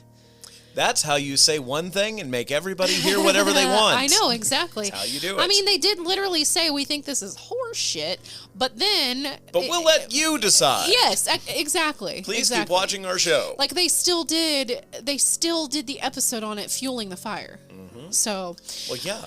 You got to get people to watch TV. The correspondent, Tom Geriel, said, quote, today we have found Satan alive and thriving, or at least plenty of people believe he is. See, you didn't have to start it that way. I know. Well, It's like, alive and thriving in people like Ted Bundy. Yeah. That's Yeah. the sociopaths, the psychopaths are the ones that kill the animals. But I think people take it as in he's sitting next to you. It's Satan and he's there's sitting next to you. There's on a couch. literal goateed man in a bright red devil costume Yes. sitting next to you saying, kill your family. Yes. That's what these people are thinking. Tom also said, quote, his followers are extremely secretive but found in all walks of life. Not that end secretive, quote. buddy. Only near the end of the report did he say, until evidence was proved, quote, the link between crime and satanic cults will remain speculative. Oh my God, that is just more fuel for the fire. I know. Because that's basically like saying the truth is out there, go find it. That's the same thing. Yep. So if you don't like our answers, just make your own. Just make it up. Why not? Yeah. Just make it up. So in 1986, James Watt goes on trial charged with multiple counts of child abuse at a private daycare. 18 children testified to various acts of abuse. Defense lawyers said that children initially denied the abuse, but told bizarre stories after repeated interviews. Watt is sentenced to 165 years. In the same year, so 1986, daycare workers in Carson City are accused of abusing 14 children. Children told of the murders of adults, animal killings, drinking blood, and other rituals. Yeah, so again, it wasn't just the McMartin daycare. It was all over the nation, and it was ongoing. It lasted close near to the whole decade. So, continuing, in Yeah. 87, a list of indicators, quotey marks, Yeah. was published by Catherine Gould, featuring a broad array of vague symptoms that were ultimately common, nonspecific, and subjective, purported to be capable of diagnosing SRA, Satanic Ritual Abuse, in most young children. Among these symptoms were multiple personality disorder, now known as dissociative identity disorder, post-traumatic stress disorder, and self-harm. Yeah, PTSD, it's not caused by, horrible things It's that other Satan. people did to you. It's Satan. Yeah, exactly. So if you had any of these symptoms, you could be labeled as being abused by a satanic cult. By the late 1980s, allegations began to appear throughout the world, assisted by Gould's list of indicators. Belief in SRA spread rapidly through the ranks of mental health professionals, which is... Actual mental health professionals. Yep. Through a variety of continuing education seminars during which attendees were urged to believe in the reality of satanic cults, their victims, and not to question the extreme and bizarre memories uncovered. Proof was provided in the form of unconnected bits of information such as pictures drawn by patients, heavy metal album covers, historical folklore, and devil worshippers, and pictures of mutilated animals, which you literally just described most Renaissance art. Yeah. So, Yeah. I mean, these were literal doctors. yep. I cannot believe that I even came across that when I read it. And that was in some sort of scientific review, something. Yep. But I actually wanted to ask Mandy, so... I have no words for this. If you were instructed to attend one of these seminars, what would you have thought about that? Like, while attending it? Like, would you come out of there going, I am not going to spread this crap? Honestly, I would have started dying laughing. I mean, I'm just being honest. I would have started dying laughing hysterically. I'm sorry, are we here to talk about the brain, or are we here to talk about the ghoulies. the ghoulies? The ghoulies in your blood. Yeah, I would have started dying laughing hysterically, made a scene probably by people looking at me laughing, Well, and then I would have got up and left. You know, the messed up thing is, though, too, I mean, it was the 80s when a lot of other psychological doctrine was changing, for the better, mind you. Yes. But it was around this time that they were finally starting to treat things like, Yes. like some of these issues as legitimate health concerns. But Yeah. also, this was right around the time that a lot of places finally stopped considering, being queer a mental illness. Well, So- I mean, this is 87, so they obviously know at this time what multiple personality disorder is. They know what PTSD is and DID. So they know what these things are, or that people can have them, I should say. they've witnessed They've the witnessed effects. these things, but I think they still did not exactly know how it came about or how to treat it. And so some of these doctors were like, man, Satan. Yeah, It's got to be demons. it's got to be demons. because instead of doing the research, Demons Right. in your blood. yeah, and Yeah. doing the research and really looking at, doing case studies yourself, Yeah. or reading, other doctors' case studies, you want to find an answer because you want to be the one with the answer. Exactly. And I do think that there was a lot of that going on. Because I do think that a lot of doctors probably went, oh, I can get in front of an audience now if You I can. say X thing. There's also the huge thing that's never been sexy in and I say that on purpose, it's never been sexy to the public to remind people that free will is kind of a concept when it comes down to your experiential learning and your conditioning. Right. Yeah. And yes, cult leaders can easily brainwash people who are open to suggestion, but so can McDonald's. You're not wrong. So can You're not wrong. a bad teacher. Yeah, you're not wrong. So can literally any book you read. The human brain, it's literally how it expands, is it learns. And when someone capitalizes on that learning, well, that's where you get rumors and beliefs and boogans in the night taking over your kids. Well, and once you kind of invest in it, you almost don't want to admit that you shouldn't have. That's the other part. Yeah, Absolutely. Yeah, and you don't want to. So you see these, you see this a lot with narcissism and domestic violence, and people get involved. This happens, and to them, this narcissism, not their partner does this to them, and then they're almost like, I don't know what to do because I don't want, this person's my everything now, and I don't want to admit that there's anything that I shouldn't have been involved with. Yeah, I mean, or that I should leave and I'm not. Or, and that's not their fault in any way, shape, or form. But it's hard for people to wrap their mind around the fact that someone else could do these things, Right. and so they want to just push it off on something else. Oh, no, absolutely. Yeah. Absolutely. Because you don't want to see that in your partner or someone that you know. When you see those people who are experts in a field on something, and then it comes out they were being, like, literally an abuse or a crime was committed against them that they literally knew how to recognize and they couldn't. It's like, yes, that's how this happens. Yep. That's how people like this. That's how all the serial killers, every single one of these people, can make people do things. It's the same reason that anyone who has ever believed a politician will believe them. Oh, yeah. The same reason that you think that those health facts on the side of the McDonald's wall are actually, relatable health facts. It's like, instead of eating sand. That's it. It's why. It's because you want to believe that, because the alternative is not something you're willing to accept. It's realization. Exactly. Yeah. It's realization that people, and I've always been a firm believer, we don't truly know anyone. We do not. It's just, it does not happen. We don't know what's anyone's heart. We really don't know what someone's next move is going to be. We don't know if they've been working something out in their head for a really long time and they're just keeping quiet about it. We just don't know. And the realization of having to admit that someone that you put trust and faith in can be that person. Right. The alternative is blame it on a cult or blame it on... Yes, and that's why we have so many, we saw so many serial killers that were married with families. Yeah. And the wife is like, I had no idea. Yeah. Well, I think... He's a good and loving husband. I'm not... but I'm not saying that they actually really believe that. I think that there were points in which they suspected. Now, I'm not saying that they suspected that he was a serial killer. Well... But I'm sure that they suspected something and just had that mindset of put it out, because the alternative is that he's cheating on me, or that he's this, that, or the other, and that can't be my reality. Look at the Iceman.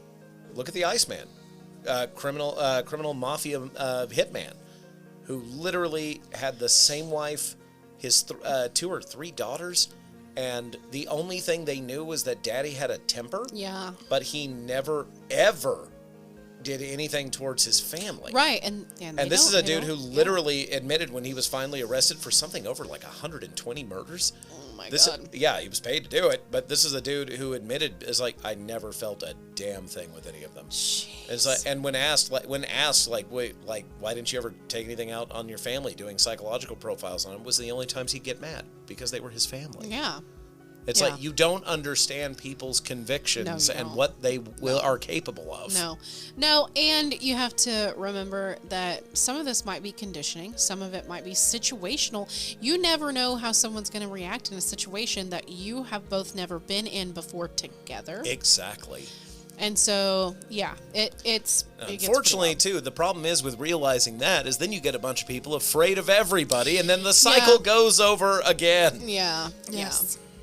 So later in 1987, there was another workshop about the dangers of Satanism and is presented in the city of Rockford, Illinois, after a son is accused of murdering his father and fellow teenager in some sort of satanic ritual. I remember that one being kind of vague, because I've heard that one. That one was weird because it largely gets pointed to as being more of an advertisement for the workshop. Yeah. Yes, and that plays into what you were talking about. You can sell anybody anything. Yeah, you make especially anybody if believe you know anything. what's popular right now. What's the most popular fear thing? Yeah. And of course, the one that gets associated all the time. Yep. 1988, teenage Dungeons & Dragons participants in Lancaster, Wisconsin are accused of animal mutilation and planned baby sacrifices in satanic ritual context. Yep. And followed shortly after, I believe, by the one that was that's what the Tom Hanks movie Monsters and Mazes was based on. Yeah. The kid who died in Madison, I think it was Madison, Wisconsin, died in the steam tunnels underneath the school. And because said they were playing Dungeons and Dragons and everything. And no, they were just the first LARPers. For those of you who don't know what that is a live action role play. It is something that tremendous nerds like myself have participated in. And no, we don't do that. No. It's like nobody ever sacrifices a sheep. Sheep are cute. It's like they're really cute. So are goats. No, and the Dungeons and Dragons thing, that one lasted at least 4 Dungeons and Dragons for a long time. A really long time. It's because it was popular and it was huge. It was, I mean, it started in the late 70s, but it exploded in the mid 80s and it became such a huge thing. And then anytime anything cool comes out, there's got to be somebody in a church going, it's evil because they don't want to go to church. Yeah. All right. Well, and this is also, just by the way, since we're talking about like pop culture, so Dungeons and Dragons, I know if you guys know nothing about it, you have at least seen it in Stranger Things. And actually the character of Eddie was based off of Damien Eccles, who was involved with the West Memphis 3 stuff. And we're going to do a whole episode on that later. But, I mean, Dungeons & Dragons was a huge thing. It was very popular with people whom like to use their imagination. Well, it immediately was set upon by the nerd culture of the day because we still had 1950s ostracization events for nerds. I mean, there's a reason that if you go watch the original Revenge of the Nerds movie nowadays, that movie is problematic as hell. Oh, yeah. But there's a reason that movie took off. Because literally, that was everybody who made anything happen in the world, and they weren't supposed to feel good about themselves. Right. So you give nerd kids who are not going to be on the football team, who are not going to be cheerleaders, but you give them the option to like do these cool things that Led Zeppelin talked about on an album, or Ozzy Osbourne talked about, and get to hang out and feel cool. They're going to do that. Also, old D&D, you kind of had to be smart to play. That shit made no sense. So, you have people who are not your everyday heroes getting to pretend to be everyday heroes. Exactly. And, of course, we can't allow that. Yeah. So. We can't allow that. So that is part of the satanic ritual. And I think we were even talking at one point about other games like Light as a Feather, Stiff as a Board. Oh, and stuff like that. Like you were part of the occult. Oh, we used to do that when I was little. We did play too. that, or play the Candyman in the mirror. Oh, yeah. That one scared me. I'm still scared of the Candyman movie. I'm going to admit it because... Hey, look, the original one's a great movie. I love that movie. And then, you had, I'm remembering a joke that Rick and I laughed at really, really hard about Dungeons and Dragons being interpreted as evil. It's like, because math is hard, dang it, so it's got to be evil. It's got to be evil. I'm just laughing here. I don't know. I think it might be. Mandy, no. I think math might be evil. I'm just saying. And that's so funny because we love it so much that we are starting a whole new podcast at some point where we play these RPG tabletop games. So So if you're What if? interested in the devil, come on over. Interested in the devil. Oh my God. Okay. Moving on. Okay. So also in 1988 is when Satan went to prime time, when NBC aired the special Devil Worship, Exposing Satan's Underground, hosted by no other than Geraldo Rivera. Mr. Gerald Rivers himself. And got the chair thrown at him. Well, he was super popular. Yeah, he was. At the time. And so this was huge for the Satanic Panic movement. So they had a man named Pete Rowland, a Carl Junction, Missouri teenager, charged alongside two others in the 1987 murder of a classmate. They interviewed him due to the allegedly satanic nature of his crime. So over the course of this special, Rivera alleged that thousands of children were being sacrificed by satanic cults in the U.S. every year, and that metal music and marijuana were in part responsible for leading many teenagers to satanic worship and horrific crimes. Gotta watch out for that goofy grass, yo. On this special, they even interviewed Ozzy Osbourne about Why am I here? Yeah, exactly. And they were just like, we can't understand what he's saying. He must be speaking the devil's language. This isn't the bathroom. Sharon. Sharon, help. I'm lost again. Help. So Exposing Satan's Underground actually became the highest rated television documentary aired up to that point. They had 20 million viewers. I've seen it. Which absolutely put Satanic Panic in front of everyone who had never seen it, never heard of it, and 20 million new people knew what they needed to be scared I of. bet my parents watched it. I think mine did too. I would have been 3 years old. I bet they would have. So in the years that followed that, hundreds of documentaries like it aired on every major network. So that same year, as the Geraldo Rivera special, the Lost Child Network is established in Kansas City to investigate satanic cult activity. So that's interesting because to investigate legitimate, quote, air quotes, legitimate cult activity. Are you a real cult? No. Oh, okay. Well, don't be culting around here. What happened to that goat? Barbecue? And I love my Kansas City, but yeah, that's a little different. It's a little much.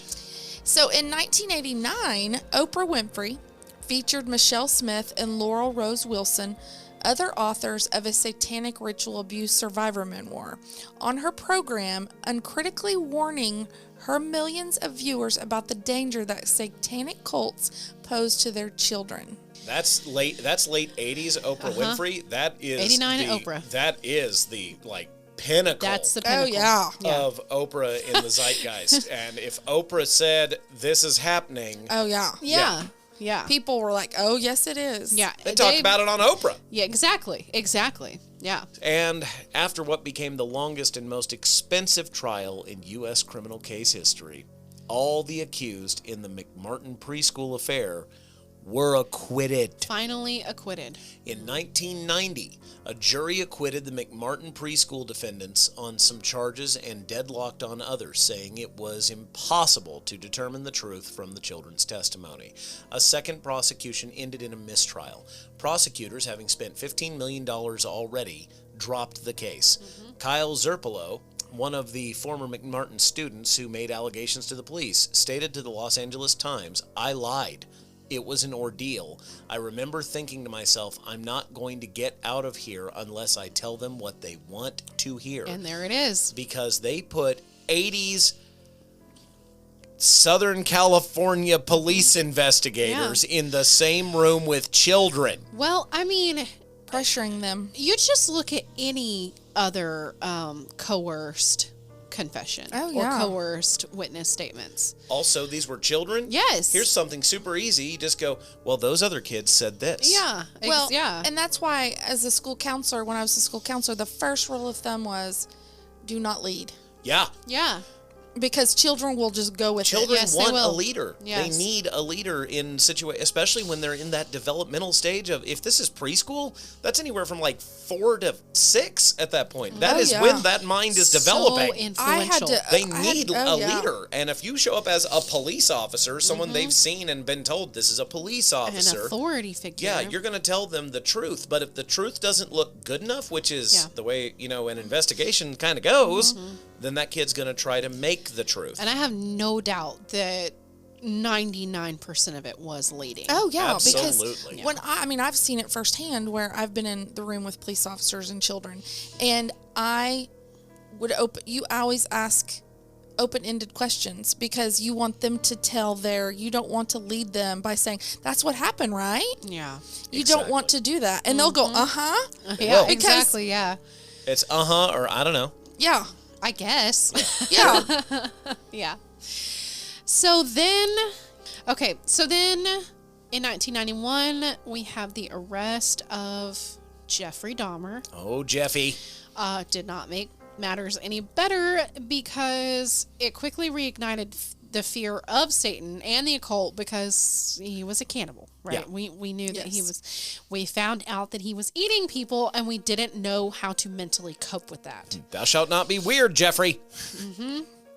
And so people were convinced that acts like this could never be committed by anyone other than someone absolutely possessed by It the could devil. totally be or committed by demons. any human being with a Yes. fork and knife, but, Yes. whatever. Yeah, and that was the point too, is that, again, just like with Bundy, they look so average, they look so normal, you would never suspect. I would posit that it'd actually be worse in Dahmer's case when you think about it.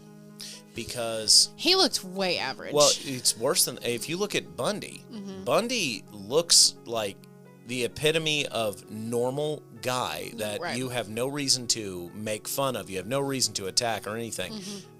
Dahmer looks like a nerd. He does a little bit. He looks like the guy that you shit on in high school. Like, yeah, if you want to stereotype it, yeah, he did look more of the nerdy type. He looked like the guy that you beat up in high school and took his lunch money. Yeah. That's what he looked like. The kind that gets bullied Exactly. a lot. Well, and a lot of people, there's been I've heard this a lot, when the movies come out about him and people really start reading about Dahmer, the eyes.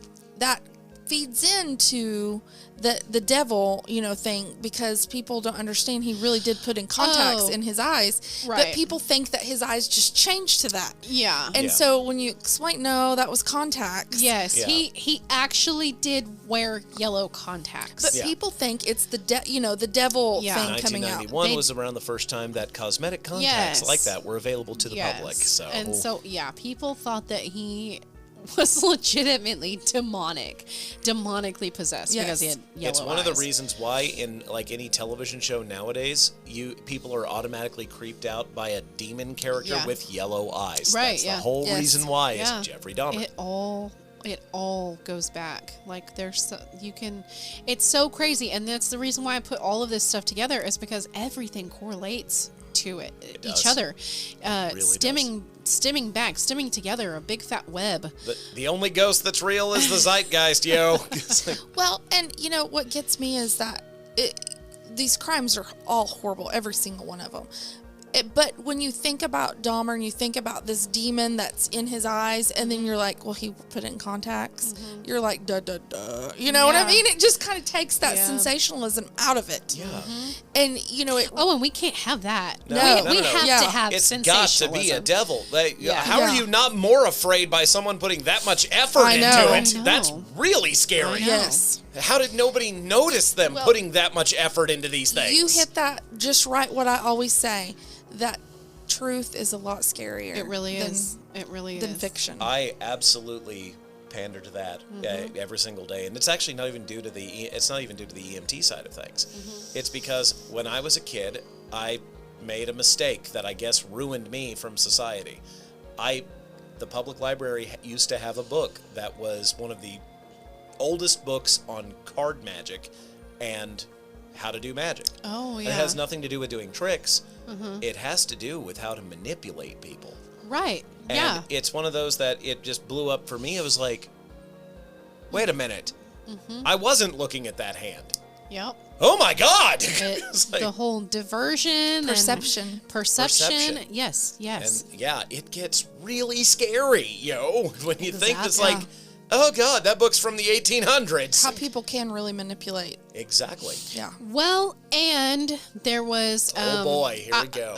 We're like getting long on time, so Okay. I'm just gonna Let's do it. smush Yeah. this one. All right, yep. Smush it. So, and in the 90s, now I'm not saying this is the only era that ever had homophobia, but in the 90s, there was one, quote, satanic cult, Yep. the Kellers in Austin, Texas, where there were two couples, I believe they were two separate couples, lesbian couples, that were accused of satanically ritually abusing their children.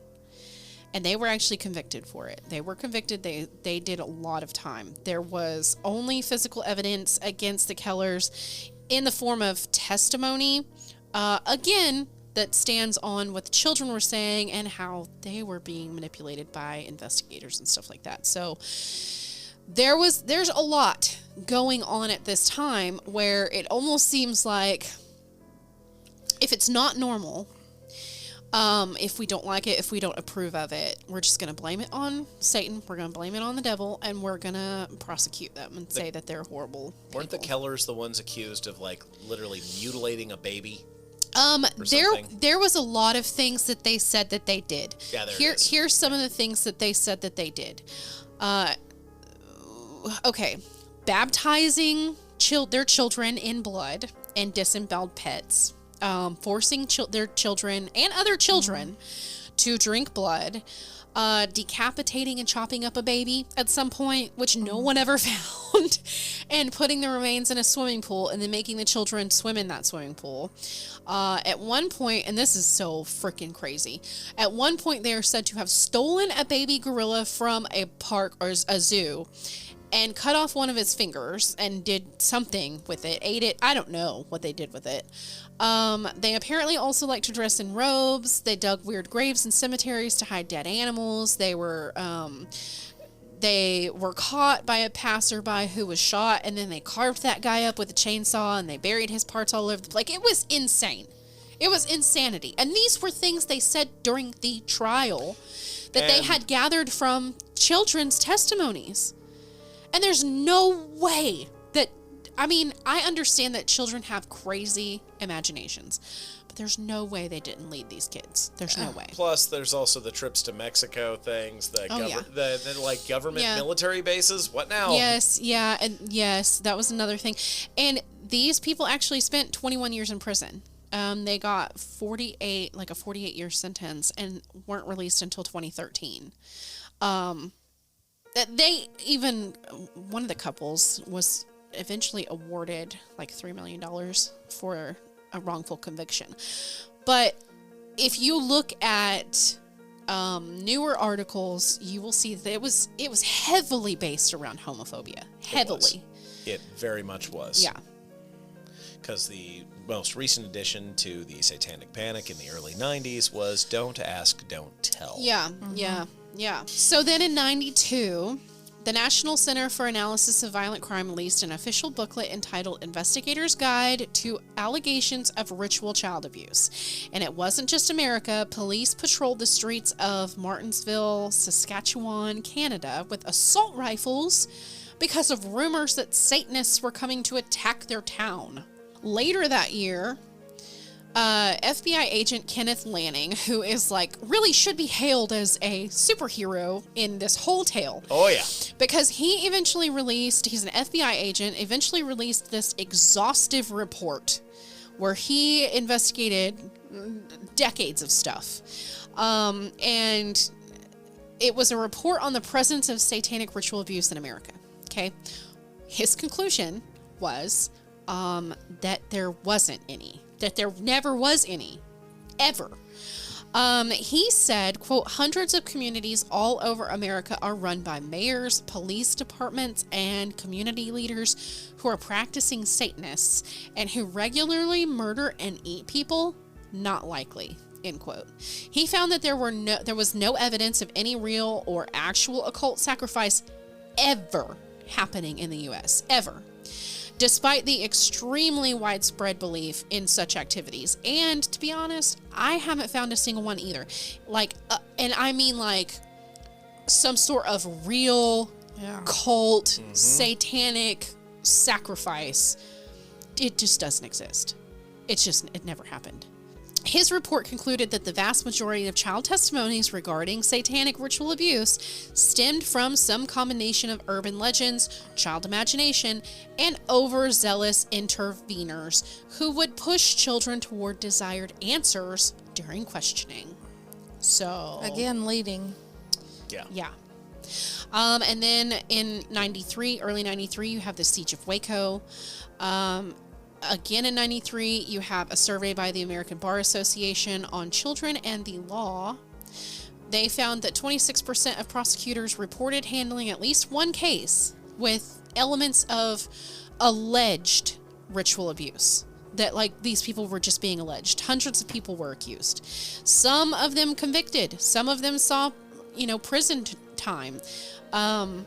Over crimes that they probably never committed, something that never even existed. It's been going on since the foundation of this country, and it never stops. And one of those trials was the West Memphis 3 that happened in 94. And the only thing more popular than a public forum is a witch hunt. Yeah. It's a negative public forum. Yep. And you have another Texas case in 94, the case of the San Antonio 4. Which we might cover at some point. I don't know, but that was again a bunch of just junk science and child testimony. Again, homophobia. Yep. And then later in 94, you have the National Center of Child Abuse and Neglect that actually corroborates Agent Lanning's report and says that there were 12,000 accusations of this stuff, and it never panned out. None of them can be substantiated in any way. In 1995, you even see Geraldo Rivera make a public apology for his involvement in promoting the belief in recovered memories and satanic ritual abuse, saying, quote, "I want to announce publicly that as a firm believer in the Believe the Children movement in the 1980s that started with the McMartin trials in California, I am now convinced that I was terribly wrong, and many innocent people were convicted and went to prison as a result."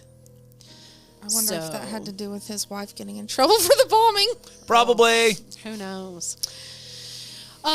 So I don't know if you guys have ever seen the movie Regression. Yes. Yeah, it's a newer movie. Came out in 2015. It's got Ethan Hawke and Emma Watson. It's not a great movie. No. Okay, I'm just going to lead with it's not a great movie. But if you want to see what it looked like, basically, for someone to make up a bunch of stuff about satanic ritual abuse, it's a good movie to watch. And I even think his character at the end literally goes, "I cannot believe that I bought into any of that." Yep. Yeah. And we're talking over all of these years, there were toys. It wasn't just Dungeons and Dragons. There were toys. There was My Little Pony. Oh yeah. At one time, what was the other one? Rainbow Bright at one time was demonic. Anything that was popular with children was Yeah. likely going to be scrutinized by a lot of these organizations. And you just have media. You have especially anything that dealt with magic. Well, quote, yes, unquote. yes. And then you have these documentaries, and stuff, Oprah talking about it and fanning the flames. You've got these actual real crimes and criminals, these serial killers doing actual horrific things. And that really happened. It might not be satanic, but it did really happen. And so to rationalize, how are we going to rationalize these things? What I want to know gotta is be the how devil. many people got a lesser sentence that deserved a greater sentence That's, it was popular at the time to say the devil made me do it. Yeah, and that's a big question. This isn't just... We could sit here and talk about different things from all of this all night long. Oh, yeah. Oh, yeah. I mean, Because there's it's so ongoing. many different things. Yes. And it will never end for as long as there is a humanity to make it happen. No.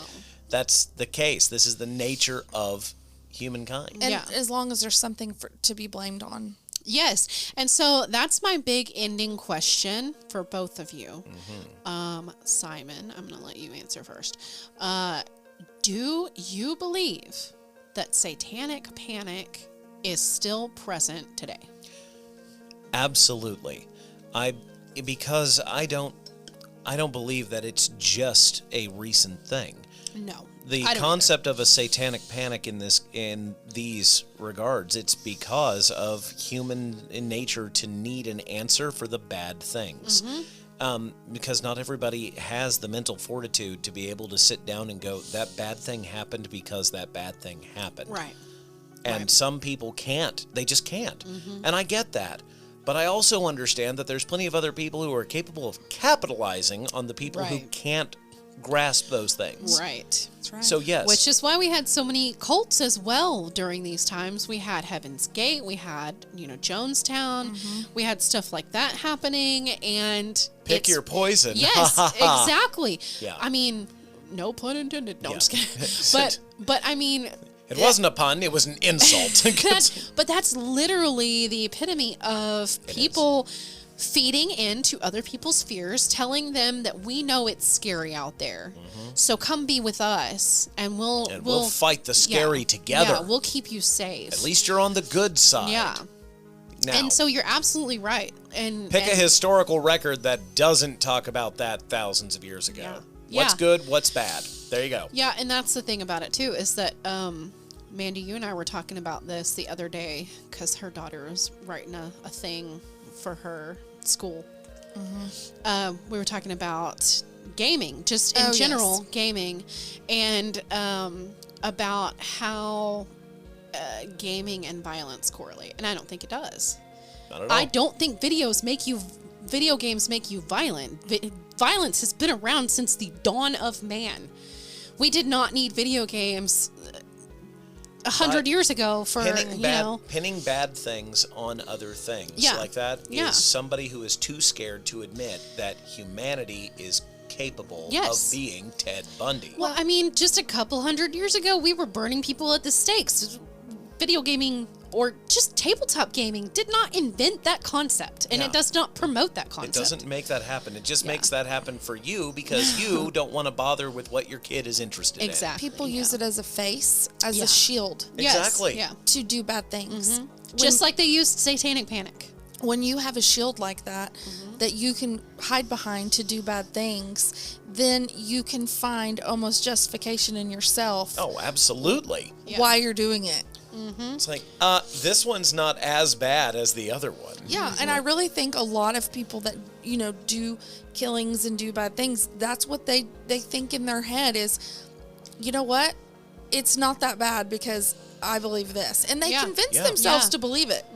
And especially if you're a psychopath, you're going to not have the empathy part of your brain there anyway. Oh, yeah. And so it's all going to be about you. And your justification. And your justification. So Just you beca- don't care. Just because you went to church on Sunday doesn't mean you didn't cut off an ambulance on the highway going 85 miles per hour. Yeah. But It's like, they cut you off. well, If you're a sociopath, or a psychopath. Yeah, Exactly. and that ambulance cut me off. Yes. I had Exactly. places to be. Exactly. And that's the thing. It's like nobody wants to actually look at humanity in the whole here, which is that humans did this. Humans do these things. I posit to say that things like this is kind of human nature. It is, entirely. Well, and there's so many things. I mean, our minds are incredible things. Absolutely. And there are so many things when you get serotonin levels off and you get your levels off in your brain if you were, born without parts of your brain functioning correctly, the left and the right, connecting together correctly. There's so many dark turns you can take to go down a path that you honestly go down that path and you believe that's the right path for you. And you take that to another level where you convince people, you convince yourself that these actions are okay because you're hiding behind a shield and you think you can help them and you can be that person for them like Manson that saves them. If you are operating under a set of guiding principles that you yourself did not create, then there's a very good chance that you could be made to do anything. Yes, very good. That's exactly. That's just it. There's nothing wrong with having a philosophy that you associate with doing good, and it helps you do good things. There's nothing wrong with that, except when somebody who you trust in that philosophy tells you to do things that you know are wrong, but the philosophy says is okay. Right. Yes, and then that takes away almost your culpability. Yes. In your mind. Yes. Yeah. And that's why you see the followers, of Manson being so loyal to him even after the fact, because that culpability in their mind was gone. Exactly. The only thing worse than having your agency taken away is giving it away freely. Right. Yeah. Have you ever been alone at night and decided to put on a scary movie? Soon you start looking over your shoulder and hearing noises in the house. You check under the bed before nestling in it, and you would never be caught letting your toes peek out of the covers. In that moment of the unknown, it's easier to believe that something could be real, especially when millions of others already believe it. And I'm not here to tell you that demons or the devil, they're not real, nor do I disbelieve in those who claim to have been possessed or see demons. I believe that they may believe that. And there are real occurrences of cults like the Manson family that was a real tangible fear for society at the time.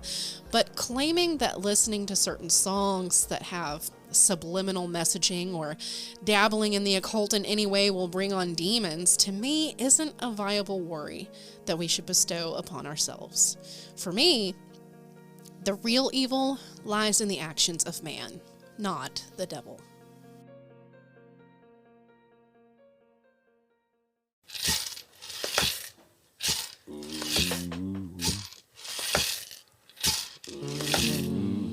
Thanks for listening to this special episode. Catch more next time on the Sirens Podcast. Do we have an outro? That's our outro, isn't it?